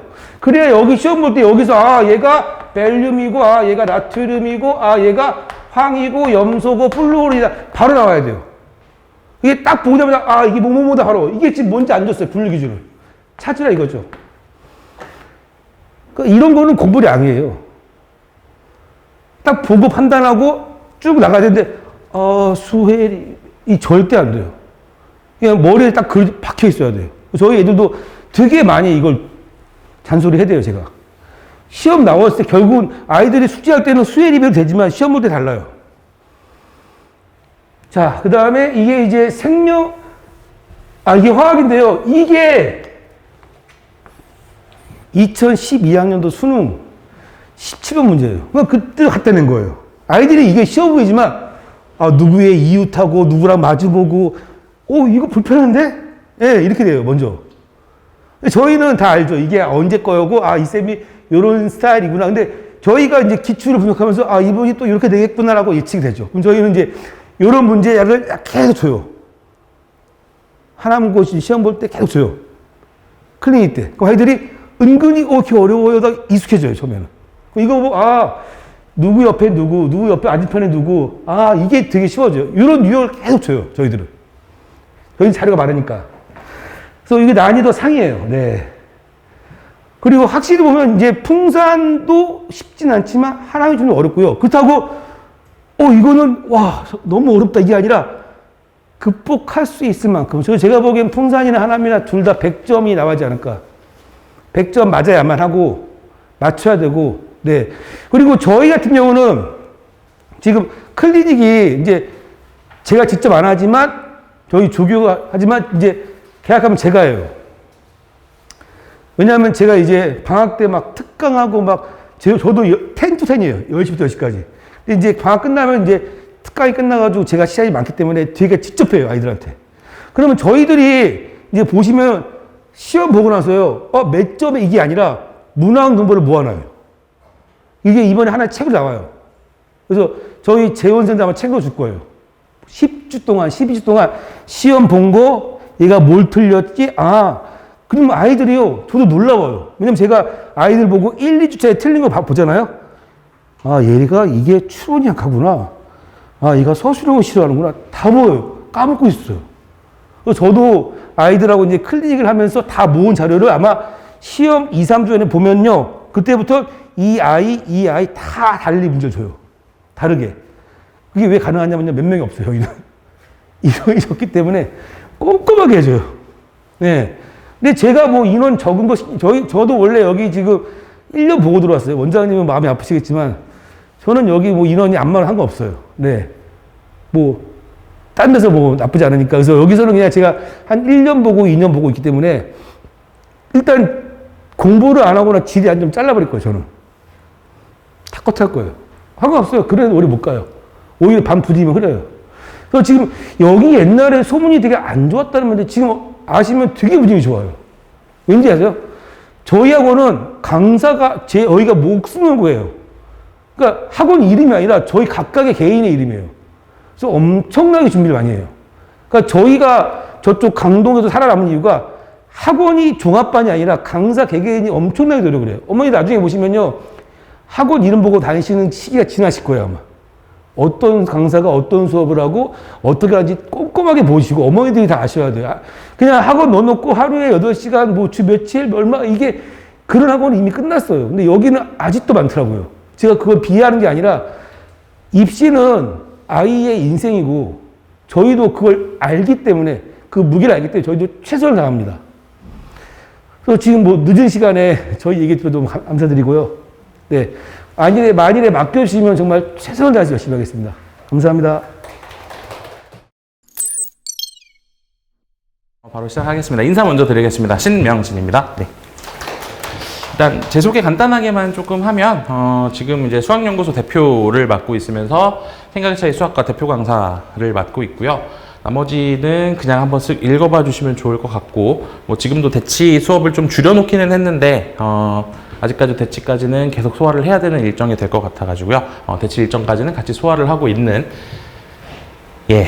근데 사진이 살짝 조금 희한하게 나오긴 하는데 저 맞습니다. 근데 저 사진 보여드릴 때마다 어머님들이 항상 얘기하시는 게 진짜 맞냐고. 예, 저 맞아요. 저 맞는데 네, 볼살 조금 깎아봤어요. 자, 넘어갈게요. 일단 이제 1학년 수학 특징부터 좀 간단하게 좀 짚고요. 그 다음에 이제 제일 궁금해하실 법한 부분 먼저 말씀을 좀 드릴 건데 사실 친구들이 좀 더 집중해서 들어줘야 되는 얘기인 것 같아요. 간단하게 좀 설명을 해보면 일단 시험 난이도에 대한 얘기를 하지 않을 수가 없죠. 지금 여기 하남하고 풍산 이렇게 두 군데가 같이 뭉쳐 있는 걸로 알고 있는데 문제는 학교마다 등급 컷은 다르다. 대신 절대적인 난이도도 당연히 다르기는 하겠죠. 근데 간단하게 정리하면 난도가 높아지고 학습량이 많아지고 그래서 점수는 떨어지고 게다가 시간도 부족해진다. 요게 1학년 수학의 특징입니다. 중학교 때랑 비교했을 때 가장 크게 차이 나는 부분이죠. 일단 가장 결정적으로 난이도가 높아진다라는 것만 눈에 들어오실 거예요, 아마. 근데 양이 많아진다라는 것도 만만치 않게 집중해서 봐주셔야 되는 테마입니다. 그러니까 쉽게 보면 이런 얘기들 굉장히 많이 들으셨을 수도 있어요. 그러니까 중학교 때까지 학습에서도 비롯되는 얘기일 수 있는데요. 우리가 중학교 때까지 우리 아이들 학교 다니면, 학원 다니면 어떻게 진행하죠? 학교를 다니다가, 학원을 다니면서 선행을 나가다가 시험 때가 되면 선행을 잠깐 멈추고 약 한 2주 또는 3주, 뭐 잘하는 친구는 2주 아니면 3주 이 정도 내신 대비 잠깐 하고 다시 선행 나가다가 이거 반복하고 겨울방학 되면 뭐 시간이 늘어난다거나 수업 하나를 더 듣는다거나 한 번 더 간다거나 하는 식으로 선행 하나 더 나가고 아니면 나갔던 거 복습하는 시간 한 번 더 갖고 뭐 요러고 다시 그 다음 번 요게 가장 일반적인 패턴이에요. 그쵸? 그리고 이렇게 가면 고등수학은 망합니다. 혹시라도 패턴 이렇게 잡고 계셨던 분들이 계시면 이거 재고해 주셔야 돼요. 왜 재고해야 되는지를 지금부터 말씀드릴게요. 일단 첫 번째, 양이 어마어마하게 차이가 나요. 양이 차이 난다라는 걸 그냥 수치화해서 말씀드릴게요. 제가 한 번의 시험이죠. 그러니까 예를 들어서 1학년 1학기 중간고사를 대비하기 위해서 개념 프린트를 만든다고 하면 그 개념 프린트의 양이 예제 같은 거 싹 다 빼고 아이들에게 전달해야 되는 도구들에 대한 정리로만 만들어 봤어요. 제가 이번에 7장 반이 나옵니다. 그것도 글씨 포인트 10포인트, 수식 크기 9포인트 이렇게 잡아서 글씨가 조금 더 크게 잡았는데도 불구하고 7장 반 정도가 나와요. 그럼 여기서 질문. 중학교 3년치를 제가 쫙 정리를 하면 A4 용지 몇 장 나올까요? 중학교 3학년 내내 배웠던 수학의 모든 내용을 A4 프린트로 정리를 합니다. 몇 장 나올까요? 10장 좁습니다. 또 친구야 네가 얘기해볼까? 그래도 한 20장은 나오지 않겠냐? 진짜 20장 나올 거라고 생각하니? 이것도 제가 만들어 봤어요. 8장 반 나옵니다. 그 8장 반 중에 3장 반이 전부 다 그림이에요. 중학교 때 거니까 도형 얘기를 안 할 수가 없거든요. 도형 얘기를 안 할 수 없기 때문에 그림을 넣고 싶지 않은데 그림을 넣어야 해요. 그림을 넣었더니 8장 반이에요. 그럼 그림 빠지면 실제 텍스트와 수식으로는 4장 반에서 5장이 나올까 말까 하다 뭐 이런 얘기죠. 근데 제가 아까 말씀드렸잖아요. 7장 반 나온다고 시험 한 번 위해서. 그럼 일단 그냥 액면가로 딱 봤을 때만 해도 양이 어마어마하게 차이가 나네요. 그럴 수밖에 없죠. 왜냐면 가르친 내용이 양이 다르니까요. 쉽게 말씀드리면 이래요. 중학교 내내 배웠던 내용이 고등학교 때도 다시 등장을 합니다. 그리고 고등학교 때 다시 등장하면 그게 고등학교 단원으로 약 2단원 반 정도가 돼요. 어떤 느낌이냐면 중학교 3년 동안 내내 배운 거라고 다 해봐야 1차 방정식, 2차 방정식 푸는 거 배웠고요. 1차 함수, 2차 함수 그림 그리는 거 배웠고요. 그 다음에 이제 뭐 도형 얘기해서 뭐 삼각비, 원, 뭐 삼각형 이런 얘기를 조금 배우는데 그걸 직접적으로 다루진 않습니다. 고등학교 수학부터는. 그냥 그건 기본적으로 깔려 있다는 전제예요. 그리고 나면 통계 얘기 조금 배운 거 있는데 통계는 전부 다 확률과 통계로 넘어가 있죠. 빠지고 나면 고등수학에서 딱 이렇게 4가지 남는 거예요. 1차 방정식, 2차 방정식, 1차 함수, 2차 함수. 그리고 이게 고등학교로 넘어옵니다. 단원으로 구성되면 앞에 1단원, 2단원, 3단원에서 3번에 나눠서 설명해요. 다항식의 연산, 항등식의 성질, 그 다음에 곱셈 공식, 인수분해 공식 요 3가지를 나눠서 설명을 합니다. 이때 항등식의 성질과 나머지 정리 파트에서 아이들을 1차 멘붕시키는 여러 가지 스킬들이 등장을 하죠. 그리고 이제 갑자기 생뚱맞게 복소수라는 걸 가르쳐요. 그리고 2차 방정식과 2차 함수와 그 2차 함수 그래프를 그리는 거, 여러 가지 방정식들을 푸는 패턴, 부등식을 푸는 패턴. 그리고 보통 중간고사 시험 범위는 부등식 앞에까지. 단어로 따지면 한 8개 단원 정도가 1학기 중간고사를 위해서 시험에 쓰입니다. 근데 그 단원이 아까 보셨던 것처럼 뭐 다항식의 연산 파트라고 해봐야 많이 잡아서 한 단원 반 정도 잡아주면 충분할 것 같고요. 2차 함수 얘기 다루는 거 5단원, 6단원에서 5단원, 한 단원 정도? 그러니까 실제로 단원으로 넘어오는 건 2단원 반이에요. 그러니까 쉽게 얘기하면 중학교 3년 동안 학습했던 게 2단원 반에 다 압축이 됩니다. 나머지는 새로 배우는 거예요. 그리고 그걸 시험을 봐야 돼요. 그러니까 양이 일단 많아요.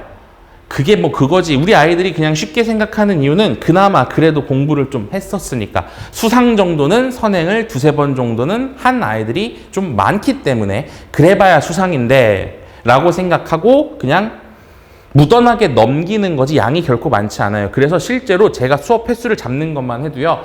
수상 17회 잡습니다. 개념 완성시키려면. 수하 몇 번 잡을까요?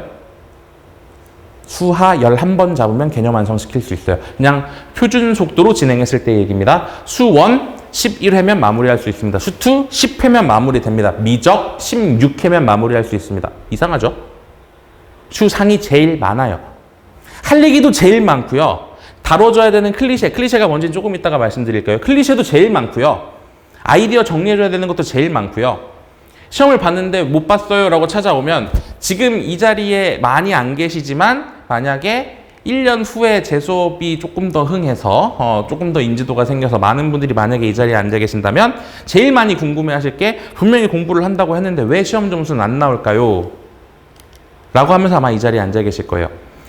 그 이유는 다음과 같아요. 중학교 때 거랑은 다르게 계산형 문제가 줄어들고 앞에 걸 모르면 뒤에 걸 못 풀며 직접 식을 수립해서 문제를 풀어나가야 되는 게 훨씬 많아지고 그 와중에 킬러와 준킬러 즉 모의고사 따위에서의 활용되는 문제수가 많아지면서 고난도 문항 비율이 높아지기 때문이죠. 그래서 시험을 못 봐요. 근데 이건 1차적인 원인일 뿐 직접적인 이유가 되지 못하잖아요. 왜 안 되죠?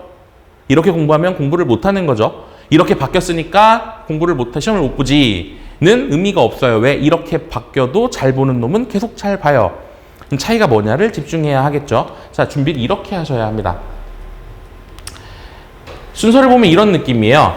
스텝별로 갈 수밖에 없다라는 게 핵심입니다. 어쨌든 수학이잖아요. 기본을 건너뛰고 고난도로 넘어갈 수는 없어요. 근데 문제는 아이들마다 전부 다 벽을 한 번씩 느낍니다. 그 벽이 어디쯤에서 올지는 몰라요. 이 과정을 진행하는 어딘가에서 벽을 한번 느끼는데 이 벽을 깨 부시는 작업이 반드시 필요해요. 예를 들어서 저 뒤에 앉아있는 저 친구는 그래도 제가 봤을 때 여기까지는 벽을 느끼지 않을 거예요. 근데 이건 안 해봤으니까 몰라요. 근데 아마 이 중간 어딘가에서 벽이 나올 겁니다. 왜? 얘는 갭이 굉장히 크거든요. 근데 이 벽을 깨 부셔야 실력이 올라가는 거죠. 또 예를 들어서 여기 어떤 친구가 있다고 칩시다. 이 친구가 여기쯤에서 벽을 맞닥뜨렸다고 칠게요. 벽을 맞닥뜨리면 이 벽을 깨 부시는 작업이 좀 필요하거든요. 근데 가장 결정적인 문제가 하나 있어요. 분명히 모든 쌤들이 전부 다 순서대로 수업하실 거고요. 갑자기 들어오자마자 자 킬러를 풀어봅시다. 저 개념 한 번도 안 했는데 괜찮아. 킬러를 풀다 보면 개념이 익혀져. 라고 설명하는 쌤은 없겠죠. 그러니까 본질적으로 제일 중요한 부분이 뭔지를 제가 지금부터 말씀을 좀 드릴 거예요. 그러니까 같이 생각해 보자고요. 여러분들이 제일 궁금해 하시는 거. 수학을 잘하려면 어떻게 공부를 해야 되는지 또는 잘하고 있는 애들은 어떻게 공부를 하고 있는지 뭐 이런 얘기 많이 들으셨을 거고 문제 많이 푸는 게 능사가 아니야. 좋은 문제를 많이가 아니라 잘 풀어야 돼.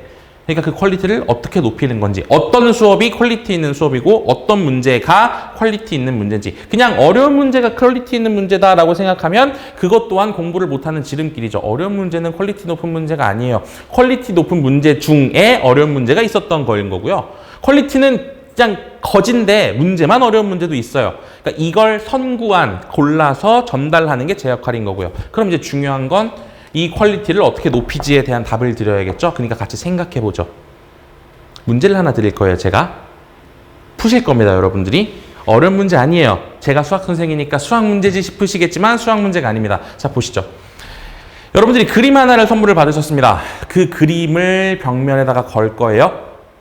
어떻게 걸어야 될까요? 일단 친구들한테도 물어볼 건데 친구들 조금 조용히 하고 제가 어머님들께 일단 여쭐게요. 제가 예를 들어서 1000만 원짜리 그림을 선물로 드렸습니다. 못 팔아요. 파는 사람이 없어요. 왜냐면 제가 그렸거든요. 그러니까 그냥 거셔야 해요. 벽면에 어떻게 거실래요? 라고 이렇게 다 같이 물어보면 또 아무도 대답 안 해주실 거니까 제가 한번 여쭤볼게요. 어떻게 거시겠습니까? 잘. 좋아요. 잘. 어떻게 거시겠습니까? 우선은 어떤 방법으로 갈지 생각해 볼 것 같아요. 묵지를 할지, 아니면 이거 선을 달지. 제가요, 왜 놀랐냐면요. 제가 방금 전에 이 내용을 다른 방에서 또 설명을 했겠죠. 전달을 드렸겠죠. 거기에서는 다른 답이 나왔거든요. 일단 저렇게 생각하신대요. 근데 저 답 나오고 나면 더 들을 얘기가 없어요. 왜냐면 다 전부 다 저게 맞아요 라고 얘기하실 거잖아요. 그쵸? 그래서 일단 제가 예상 답안을 준비했는데 저쪽 반에서는 제가 마술사처럼 여러분들의 답을 전부 다 맞춰냈는데 성공을 했거든요. 잘 하나 있었어요. 잘. 잘 하나 있었는데 가볼게요. 자, 일단 첫 번째 1번. 우리에겐 남편이 있습니다. 여보, 좀 걸어줘. 그럼 또 남편들이 밥을 먹기 위해 여기다 걸면 돼? 거기 수평 안 맞아. 그럼 뭐 이렇게 쿠사리를 먹어가면서 열심히 걸어주실 거예요. 그쵸? 두 번째, 혹시 이런 생각 해보신 분 안 계세요? 그냥 길에서 세워둡니다. 그리고 이게 요즘 트렌드야. 이거 몰라? 촌스럽긴. 옆방에서 나온 대답이에요. 농담이 아니에요. 진짜예요. 제가 사기치는 것 같다 하시면 나중에 이거 설명 영상 올라갈 테니까 그때 보시면 됩니다. 이 두 가지는요. 수학 문제를 푼다라고 얘기하면 선생님을 부르는 거고요. 안 풀고 넘어가는 거랑 똑같아요. 그쵸? 분명 액자 걸어달라 그랬는데 안 걸고 걸었어요. 즉 풀어달라 그랬는데 에이 쌤 시험에 안 나와요. 같은 맥락이고요. 남편을 부른다, 선생님을 부른다. 여보, 선생님! 저 이거 못 풀겠어요. 풀어주고 가면, 잘 걸었네. 잘 풀었네. 근데 문제는요, 실제로 이런 수업도 있어요. 제 수업은 없냐? 저도 합니다. 질문이 들어오는데 질문을 안 받을 수는 없잖아요. 현진이가 예를 들어 저한테 질문을 했습니다. 야, 시험에 안 나와. 제가 제낄 수도 있죠. 시험 직전이라면. 근데 이걸 안 하는 수업은 없는데 문제는 이걸 하더라도 나머지를 제대로 하고 해야 된다는 거죠. 근데 그 나머지가 보통 우리 아이들이 공부하는 방식이 이런 느낌이에요. 망치랑 못 들고요. 냅다 두들기다 보면 구멍이 뚫려요. 거기다 걸게요. 두 번째, 드릴 있습니다. 나사. 드르륵 해서 걸게요. 요건 그래도 걸기는 합니다. 어찌어찌. 그쵸? 근데 아마 마음에 안 드실 거예요. 왜 마음에 안 드실까요? 혹시 자 이렇게 물어보면 좀 그러니까 자 벽에 구멍 나 있는 걸 원하시는 어머님들은 아무도 안 계실 거예요. 그쵸? 볼 때마다 TV 옆에 이만한 구멍이 하나씩 달려있다고 칩시다. 이거 눈에 거슬리시지 않으시겠어요? 그쵸? 굉장히 거슬리실 거예요. 그러니까 그냥 남편이 갑자기 냅다 못질을 하려고 하면 잠깐만! 이거 못을 해도 되는 거야? 라고 물어보실 겁니다. 어머님이시라면. 재질부터 확인하시겠죠. 즉 문제 풀 때도 이 작업이 필요해요. 즉 어떻게? 이거 내력벽이다 아니다. 콘크리트다 아니다. 이거 구멍 뚫린다 안 뚫린다. 못 들어간다 안 들어간다. 확인부터 해야죠. 액자 들어봐야죠. 이거 가벼운데? 가벼우면 그냥 양면 테이프 슬쩍. 양면 테이프는 벽지가 찢어지잖아. 뭐 이런 생각 하시겠죠? 꼭 꼽힌 뭐 이런 거 생각하실 거 아니에요. 그쵸? 이거부터 했어야 맞죠? 근데 우리 아이들이 이 생각 안 해요. 그리고 어머님들도 아마 이거는 생각하시는데 수학 문제 풀 때는 그런 생각 안 하셨을 거예요. 생각해 보세요. 이 문제는 어떤 단어에도 출제된 문제고 내가 배운 개념이 이런 개념들이 있으니까 내가 지금 이 문제적 상황에 제시할 수 있는 개념은 이런 개념인데 이 개념을 여기다 어떻게 써야 될까라는 걸 생각하면서 문제 풀어보신 기억이 있으신 분 계실까요? 없으셨을 거예요. 왜냐하면 이게 수학 잘하는 애들은 자연스럽게 되거든요. 그러니까 어머님들은 훌륭하신 거죠. 수학을 잘하셨네요. 근데요, 잘 생각해 보면요, 우리 아이들도 이 생각을 해야 될 것 같잖아요. 우리 아이들은요, 걸어달라 그러면 딱 이렇게 두 개만 생각합니다. 여기다 걸면 돼? 꽝! 이 상황 나는 거예요. 아닐 것 같죠? 집에 가서 물어보시면 됩니다. 벽에다가 액자 걸 때 어떻게 걸래?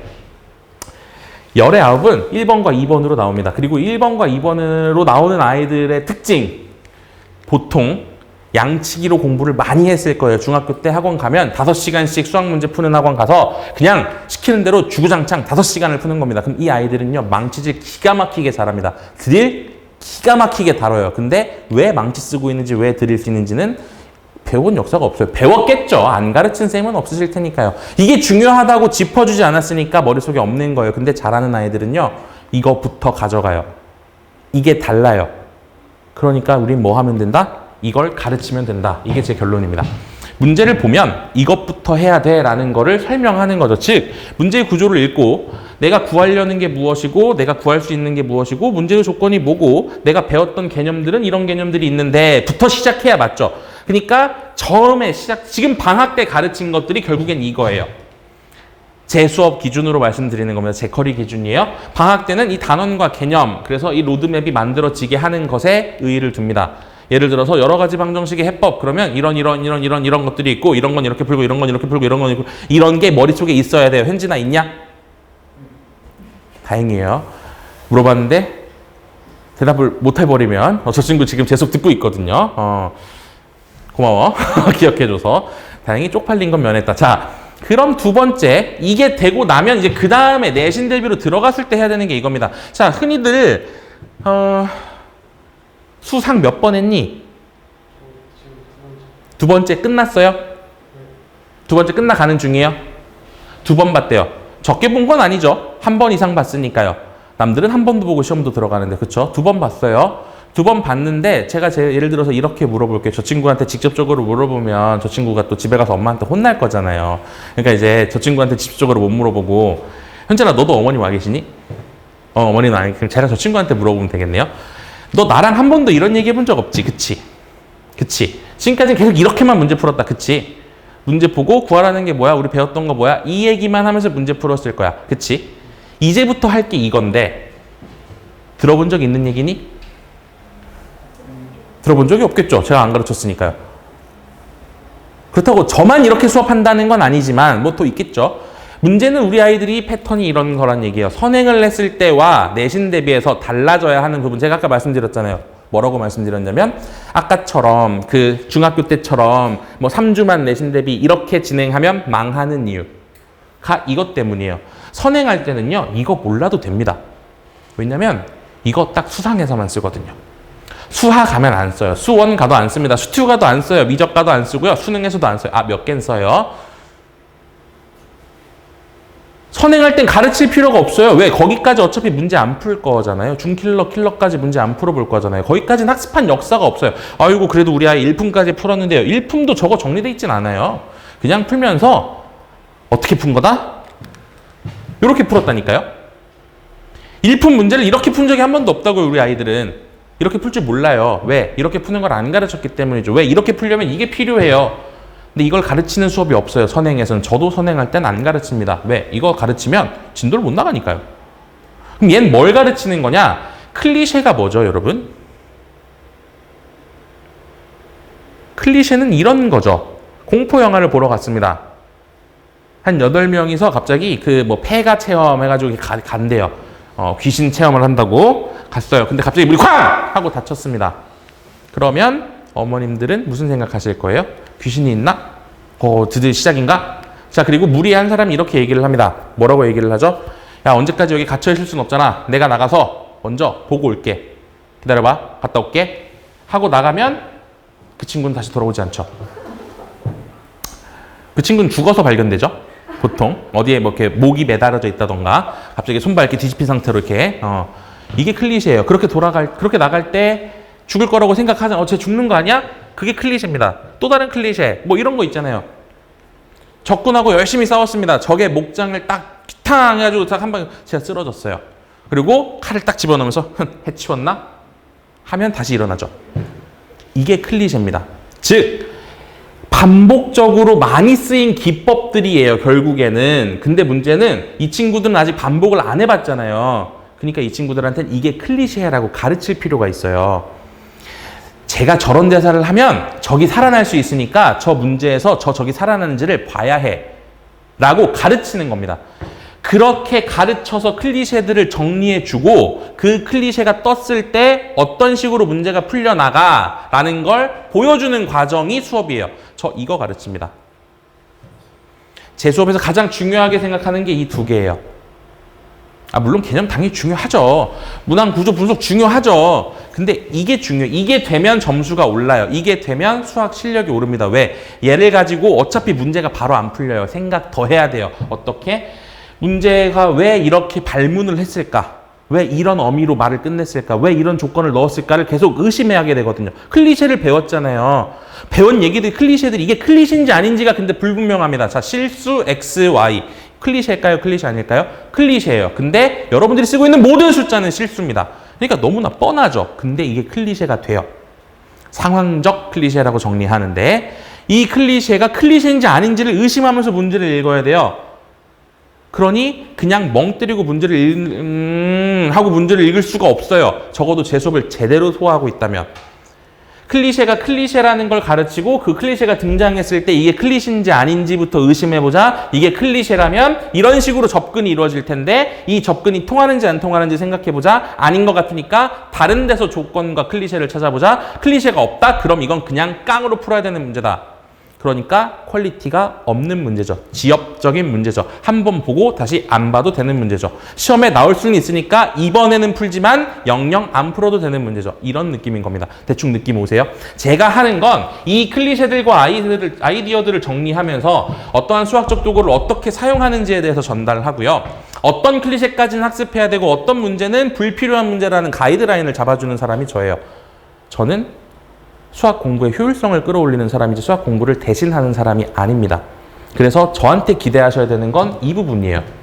그리고 이 부분을 제대로 학습하고 있는지는 당연히 제가 확인합니다. 이것들을 어떻게 확인하느냐. 수업 시간 중에는 이렇게 수업이 진행이 돼요. 이 클리셰들을, 수학적 상황들을, 그 다음에 그 상황에 맞춘 아이디어들을 전달을 하고 그것들을 논리를 더해서 이런 표현이 나왔고 1학년 수학이니까 가르친 게 이거밖에 없는데 이 클리셰와 결부되면 이런 생각밖에 할 수가 없는 거야. 그렇지 않겠니? 등등의 내용으로 논리를 더해서 생각하는 과정을 가르치고 나면 수업 시간이 없으니까 요건 살짝 넘어갈게요. 시험 보고 그거 정리하는 시간이 훨씬 더 많습니다. 이게 수요일 같은 경우는 더 늘어나 있어요. 1시간 더 수업이 늘어나 있기 때문에 요렇게 수업이 진행이 됩니다. 시험 직전에는 제가 이걸 아이들별로 일일이 전부 다 개별 확인하는 시간으로 수업이 구성이 돼요. 그러면 자 이제 궁금하신 건 이런 거일 거예요. 일단 대충 궁금한 거 제가 어떤 수업하는지는 대충 감은 잡으셨을 것 같고 수학 공부를 잘한다는 애들은 이걸 따로 정리 안 해줘도 하는 애들이죠. 비판적 읽기를 이미 하고 있는 애들이에요. 선생님이라는 작자가 저걸 왜 저렇게 풀고 있을까를 그냥 조건반사적으로 그냥 자연스럽게 떠올립니다. 말하지 않아도 그냥 이해가 돼요. 왜 이렇게 푸는 것 같아? 라고 물어보면 이러이러하니까 이렇게 푸는 거 아니에요? 라는 답이 나와요. 실제로 그런 아이가 있습니다. 없지 않아요. 근데 우리 아이가 만약에 그런 친구가 아닌 것 같다면 그런 느낌이 들 때도 있는데 적어도 수학과 한정에서는 좀 약한다면 분명히 이 부분을 점검해 주는 수업이 필요하다라는 거죠. 그렇기 때문에 내신 대비가 병행될 수가 없는 거예요. 선행과. 왜? 이거 하기도 바쁜데 선행을 언제 나갑니까? 이거 가르쳤으면 이게 잘 되고 있는지 확인을 해서 문제 푸는 걸 확인을 해야 되잖아요. 요거 확인하는 게 수업인 거잖아요. 이게 확인이 되어야 내신에 들어가서 실전을 풀 수 있을 거 아니에요. 그렇기 때문에 선행은 방학 때 나가게 되는 거죠. 이제 요렇게 컨셉을 잡으시면 좋을 것 같아요. 일단 이제 이렇게 수업을 한다 치면 관리는 어떻게 들어가느냐. 사실 근데 이거 제가 드린 배포 자료만 봐도 되고요. 제가 막 이렇게 설명 안 드려도 이미 다 알고 있는 내용이에요. 왠지 아세요? 뻔하기 때문이죠. 수학 수업에 엄청난 걸 기대하시면 안 돼요. 관리 방식이 아무리 독특해 봐야 다 저만 하는 건 없습니다. 남들도 다 해요. 한때 저만 할 때도 있었어요. 이쪽에서 클리닉 수업이라는 걸 최초로 시도한 사람이 저니까요. 수학 클리닉 수업을 따로 진행한 사람이 저니까요. 근데 지금은 다 따라 하죠. 클리닉 수업 없는 학원 보셨습니까? 다 있어요. 그렇기 때문에 이제 더 이상 특별하진 않죠. 대신 강조하는 거 하나는 있습니다. 공통적인 과제가 나가고 그 공통적인 과제 플러스 아이들 개별적인 수준에 맞춘 문제가 따로 나가요. 이 두 개를 풀었으니까 문제가 전부 다 제각각 틀리겠죠. 이걸 제각각 오답을 만들어서 매번 정리한다라는 거. 근데 이게 생각보다 굉장히 쉽지 않은 일이긴 하거든. 손 되게 많이 가요. 근데 매번 합니다. 왜? 가장 효과가 좋으니까요.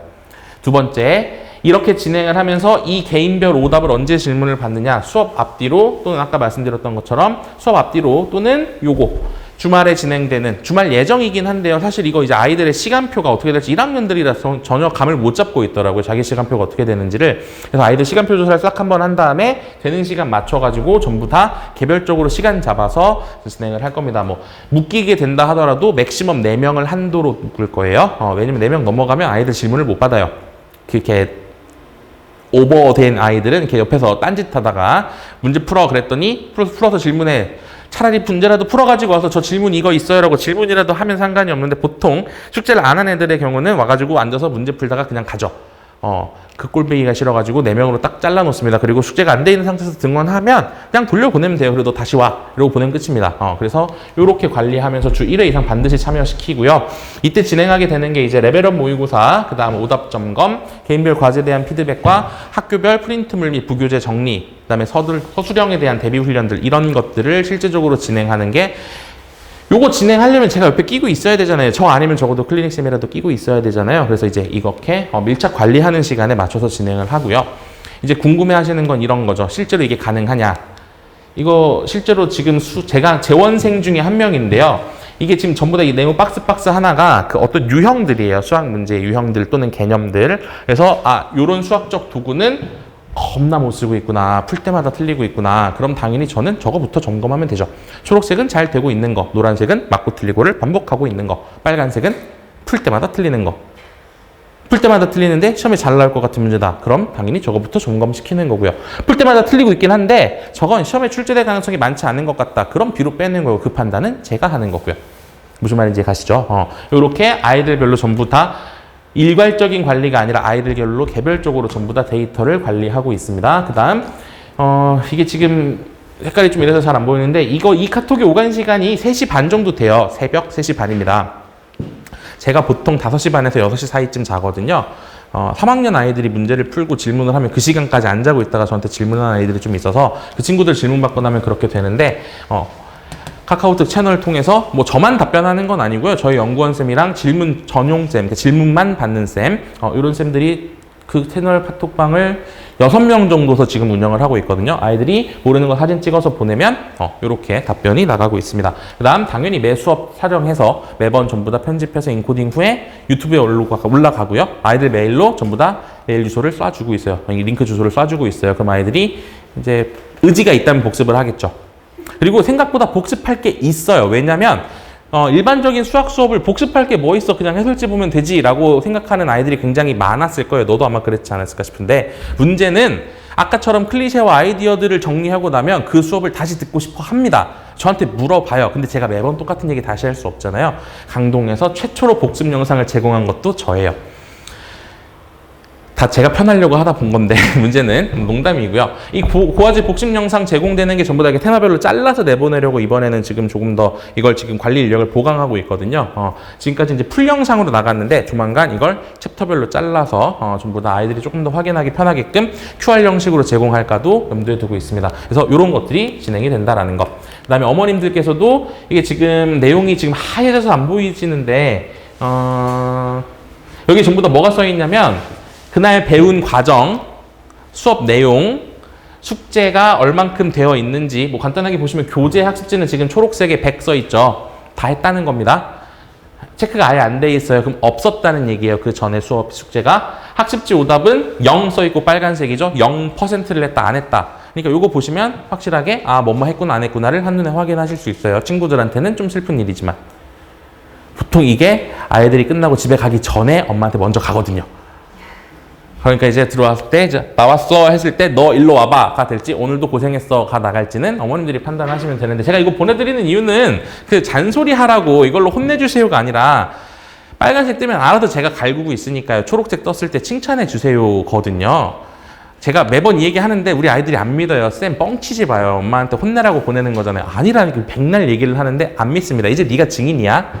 알겠지? 저는 분명히 어머님들께 뭐라고 말씀을 드린다. 혼내지 말고 칭찬할 거 있을 때 칭찬을 해주세요. 오늘 숙제 다 해갔더라? 치킨 먹을래? 이게 정답입니다. 수학 점수가 오르는 두 번째 방법은요. 어머님들께서 이렇게 손을 떼시는 거예요. 어차피 숙제 하라고 해도 안 할걸요? 하라고 하면 하나요? 하는 척 하는 거지 하지 않아요. 하게 만드는 건 스스로 하게끔 돼야 되는데 그 스스로 하게끔 되는 건 기다림이죠. 1학년 수학은 그게 좀 어려운데 일단 그것도 조금 이따가 얘기해 보고요. 일단 이렇게 해서 이제 수업 일지가 작성이 돼서 매번 나가고 있습니다. 그래서 수업에 대한 후기인데요. 이걸 제가 제 입으로 얘기하기는 조금 애매하니까 그냥 언급만 조금 할게요. 그냥 쓱 내용은 같이 한번 봐주시고 자료에 대한 얘기 굉장히 많습니다. 특히나 3학년 수업까지 전부 다 이제 제가 진행을 하다 보니까 매번 자료를 새로 만들고 매번 최신화를 하고 매번 디벨로프를 시켜요. 그러니까 작년에 썼던 자료보다 항상 올해는 또 뭐가 달라지기 때문에 양이 조금 많아지는 것도 있지만 자료 퀄리티에 대한 평가가 굉장히 좋은 편이었고요. 그다음에 커리큘럼이 탄탄하다라는 얘기가 조금 많았었습니다. 그다음 관리 시스템에 대한 호평도 굉장히 많았었고요. 뭐 아이들이 얘기하는 관리는 사실 시험과 시험 테스트에 대한 백데이터, 그 다음에 어떤 것들에서 시험 문제가 나와서 실제로 공부를 하면 점수가 올라가는지 안 올라가는지 뭐 이런 거에 대한 얘기였고, 그 다음에 질문 시스템이 믿음직스럽다. 그 다음 강의력이 좋다. 뭐 수업이 재미가 있다. 특히나 제가 이 후기를 제일 싫어하는 후기인데 넣을 수밖에 없어서 넣긴 했는데 이 후기 쓴 애가 지금 이제 그 세종대 수학과를 갔거든요. 근데 이 친구 시작할 때 점수가 7등급이었어요. 내신 7등급. 내신 7등급이었던 친구가 세종대 수학과를 지원해서 간 겁니다. 그리고 꿈이 학원 강사래요. 그래서 제가 뜯어 말렸는데 미친놈아, 내가 널 가르치면서 얼마나 개고생했는지 보지 않았니? 넌 너 같은 애를 또 가르치고 싶니? 그랬더니 애가 딱 한마디 했어요. 이렇게 얘기하더라고요. 제 인생 조금 바뀐 것 같아서요. 남의 인생 한번 바꿔보려고요. 안 돼. 넌 안 좋은 쪽으로 바뀔 수도 있잖아. 그랬더니 저 진지해요. 그래서 일단 알겠다. 그러고 말았는데 수업에 대해서 뭐 이런 피드백들을 주는 편이었습니다. 그렇게 진행되는 수업이 이렇게 진행이 될 예정입니다. 수요일하고 일요일에 6시부터 10시 아마 1시간 늘어나서 깜짝 놀라 있을 거예요. 근데 이제 내신 대비니까 수요일은 4시간 그대로 전부 다 진행하고요. 일요일 같은 경우는 2시 반부터 5시 반까지. 아마 국어랑 시간표가 조금 그래서 이제 이 시간표 그대로 유지하게 될 것 같습니다. 그 다음 아까 말씀드렸던 내신은 아이들 개별적으로 신청받아서 주말을 일단 집중적으로 운영해 보려고는 하는데 필요하면 평일로 넘어가게 되겠죠. 아이들이 못 나온다 그러면 이제 그거는 아이들 상황에 맞춰서 시간을 조금 탄력적으로 진행할 예정이고요. 일단 이제 요 정도가 제가 매번 드리는 말씀 정도고요. 한 가지 당부 말씀을 좀 드릴게요. 제가 수업을 진행할 때 제일 강조하면서도 제일 중요하게 생각하는 것 중에 하나인데 1학년 수업을 제가 임하는 마음가짐이 2학년이랑 3학년이랑 조금 달라요. 1학년 수업은요. 이 친구들이 들으면 안 되는 얘기기는 한데 니네는 잠깐 귀 좀 막아줄래? 1학년 수업은요. 기다림이에요. 무슨 얘기냐면 중학교 때랑 많은 게 바뀌기 때문에 아이들도 혼란스럽고 어머님들도 혼란스러워요. 그리고 어머님들도 불안하죠. 우리 아이 이대로 될까 안 될까. 근데 그건 가르치는 저도 마찬가지거든요. 이 친구가 성적이 나와야 할 텐데 차라리 성적이 안 나와서 너 못 가르치니까 그만둘래 이러고 그만두는 건 무섭지 않아요. 그건 들은 아이들이 더 잘 알 거예요. 수업을 잘하는지 못하는지는. 대신 제가 걱정하는 건 이거죠. 기다리는 시간이 아이에게도 필요하고 선생님에게도 필요하고 엄마한테도 필요한데 어느 한쪽이라도 먼저 지쳐버리면 포기가 됩니다. 특히나 그게 아이가 먼저 지쳐버린 거라면 그냥 놔버려요. 수학은 내 거가 아니야. 수학은 내 거가 아니야 라고 하는 순간 1학년 내신 당연히 통째로 날아가고요. 1학년 수학 통째로 날아가고요. 1학년 수학이 날아갔으니 2학년 때 이후의 내용부터는 가르쳐도 1학년 수학에 막혀서 문제가 마무리가 안 돼요. 그러면 2학년 때까지 통째로 날아갑니다. 근데 2학년 때까지 손 쓸 방법이 없다라는 게 너무나 안타까운 현실인 거예요. 왜? 내신 봐야 되니까. 수학을 1학년 걸 다시 보고 있을 수는 없잖아요. 그 어느 누구도 2학년 재원생을 대상으로 2학년 재학생을 대상으로 1학년 수학부터 다시 봅시다 라고 수업하는 학원은 없거든요. 죄송하지만 저도 마찬가지예요. 불가능한 구조죠. 시간표가 없으니까요. 그럼 그 친구가 찾는 방법이 둘 중에 하나죠. 뜻을 세우고 과외를 해서 1학년 걸 빨리 따라 붙거나 3학년 올라가는 시점에 이제 자기 수준 맞는 애들한테 대상으로 진행되는 쉬운 수업부터 다시 따라잡거나 그럼 이래저래 1년짜리 단타 싸움이 되어버려요. 그게 너무 안타까운 거예요. 그래서 기다림이라는 시간이 필요한데 보통의 경우는 아이들보다 어머니들이 먼저 지치세요. 어머니들이 먼저 지치고 시도를 하기 시작합니다. 왜? 지치기 전에 시도하는 거죠. 무슨 얘기냐면 학원을 한번 보내봅니다. 아닌 것 같아요. 다시 바꿉니다. 아닌 것 같아요. 다시 바꿉니다. 야, 잘 가르친다는 데도 아닌 것 같대. 여기도 아니고, 소형이 맞나? 중형이 맞나? 다 필요 없고요. 제일 좋은 건 좋은 수업 하는 곳에서 아이가 시작할 때까지 기다리셔야 해요. 모든 쌤, 저뿐만 아니라 모든 쌤이 다 그럴 거라고 생각하거든요. 아이가 오면요, 상담하고요. 이 친구가 지금 공부를 할 놈인지 안 할 놈인지는 보여요. 어머님들 보이는 것처럼. 근데 안 하고 있는데, 야, 해야 돼! 하고 억지로 시키면 딱 단발성으로 몇 점 올라갈 수 있습니다. 근데 그 몇 점이 끝이에요. 한 번 하고 끝입니다. 왜? 아까 말씀드렸잖아요. 이 굉장히 많은 양에서 설명해야 되는 건 이만큼인데 이거 다 빼고 요만큼만 주구장창 달달달달 해서 가져간 거거든요. 점수가 나와봐야 잘 나오기도 쉽지 않지만 애초에 그렇게 수업하면 학을 뗍니다. 그리고 그냥 놔요. 제가 아니라 다른 수업을 듣더라도 마찬가지인데 제가 1학년 어머님들께 당부드리는 게 그래서 당부라고 말씀을 드렸어요. 제 수업 안 들으셔도 돼요. 뭐 들어주시면 더 좋겠지만 뭐 들으시면 후회는 안 할 거라고 제가 감히 장담하지만 반대로 조금 상황이 애매해서 뭔가 좀 고민이 된다. 그러면 고민 계속 하세요. 고민 계속 하시고 지금 현재 방향 유지하셔도 됩니다. 어차피 나중에 저한테 오실 거예요. 왜냐면 보면 알아요. 나중에 저한테 오실 거예요. 근데 올 때까지 아이가 적어도 놓으면 안 되잖아요. 아이가 때려치면 안 되잖아요. 때려치면 그 다음엔 답이 없어요. 그거 다시 이렇게 끌고 와서 물 먹게 하려면 시간 굉장히 오래 걸립니다. 그래서 부탁을 드리는 게 아까 말씀드렸던 것처럼 어머님들께서도 조금 느긋하게 기다리라고는 저도 말씀 못 드려요. 제일 힘든 거 부탁드리는 거예요. 저는 남의 자식이니까 그대로 기다리면 객관적으로 근데 잘 객관성이 유지가 안 돼가지고 문제긴 한데 아무튼 저야 그래도 남의 자식이니까 지켜본다라는 전제가 가능하죠. 어머님들께서는 그게 안 되시잖아요. 안 되시는 거 저도 10분 이해합니다. 안 되는 거 아는데 해보셔야 해요. 해주셔야 하고요. 그게 잘 될수록 학원에서든 아이 스스로든 뭔가 이런 작업들이 진행되고 있을 거예요. 제가 아이들하고 상담을 굉장히 많이 하는 편인데 그 상담할 때마다 그래서 언제까지 놀 거니부터 시작해서 그냥 놀면서 얘기합니다. 그리고 아이가 뭔가 살짝 이제 좀 해야 될 것 같아요 라는 얘기가 나올 때까지 제가 기다려요. 아무 말도 하지 않습니다. 대신 숙제는 해야 돼 라고 얘기는 하지만 안 해도 제가 뭐 어떻게 합니까? 때릴 수도 없고 갈굴 수도 없는데 어차피 뭐 똑같죠. 어머님들이나 저나 입장은 똑같아요. 단지 저는 그래도 좀 낯선 사람이니까 제가 화난 것처럼 보이면 욕먹기 싫어서 조금 더 해준다는 거. 그냥 제가 쓸 수 있는 유일한 카드가 그게 전부예요. 그거 쓰면서 그냥 저도 기다립니다. 근데 아이가 한두 달마다 한 번씩은 지도 불안해져요. 왜 안 불안하겠어요? 지가 불안해서 하겠다고 했을 때 그래 일로 와 해야지. 그치 불안할 때가 됐어 일로 와 해서 조금 하게 하는 겁니다. 했더니 조금 뭐가 바뀌는 걸 지 스스로 느끼면 그 다음부터는 이 전화가 훨씬 더 빨라져요. 이걸 만들어 주셔야 해요. 그래서 1학년 수업이 제가 아까 말씀드렸죠. 임하는 마음가짐이 좀 다르다고요. 혹시 질문 있으실까요? 사실 뒤에서 시간 때문에 살짝 얘기가 들어오긴 했는데 질문 있으신 분 계실까요? 혹시나 뭐 나중에라도 질문이 떠오르시면 데스크톱에서 연락 한번 주시면 제가 또 친절하게 답변 드리도록 하겠습니다. 니는 숙제 오는 거 잊지 말고 오늘 설명은 여기까지 하도록 하겠습니다. 수고하셨습니다.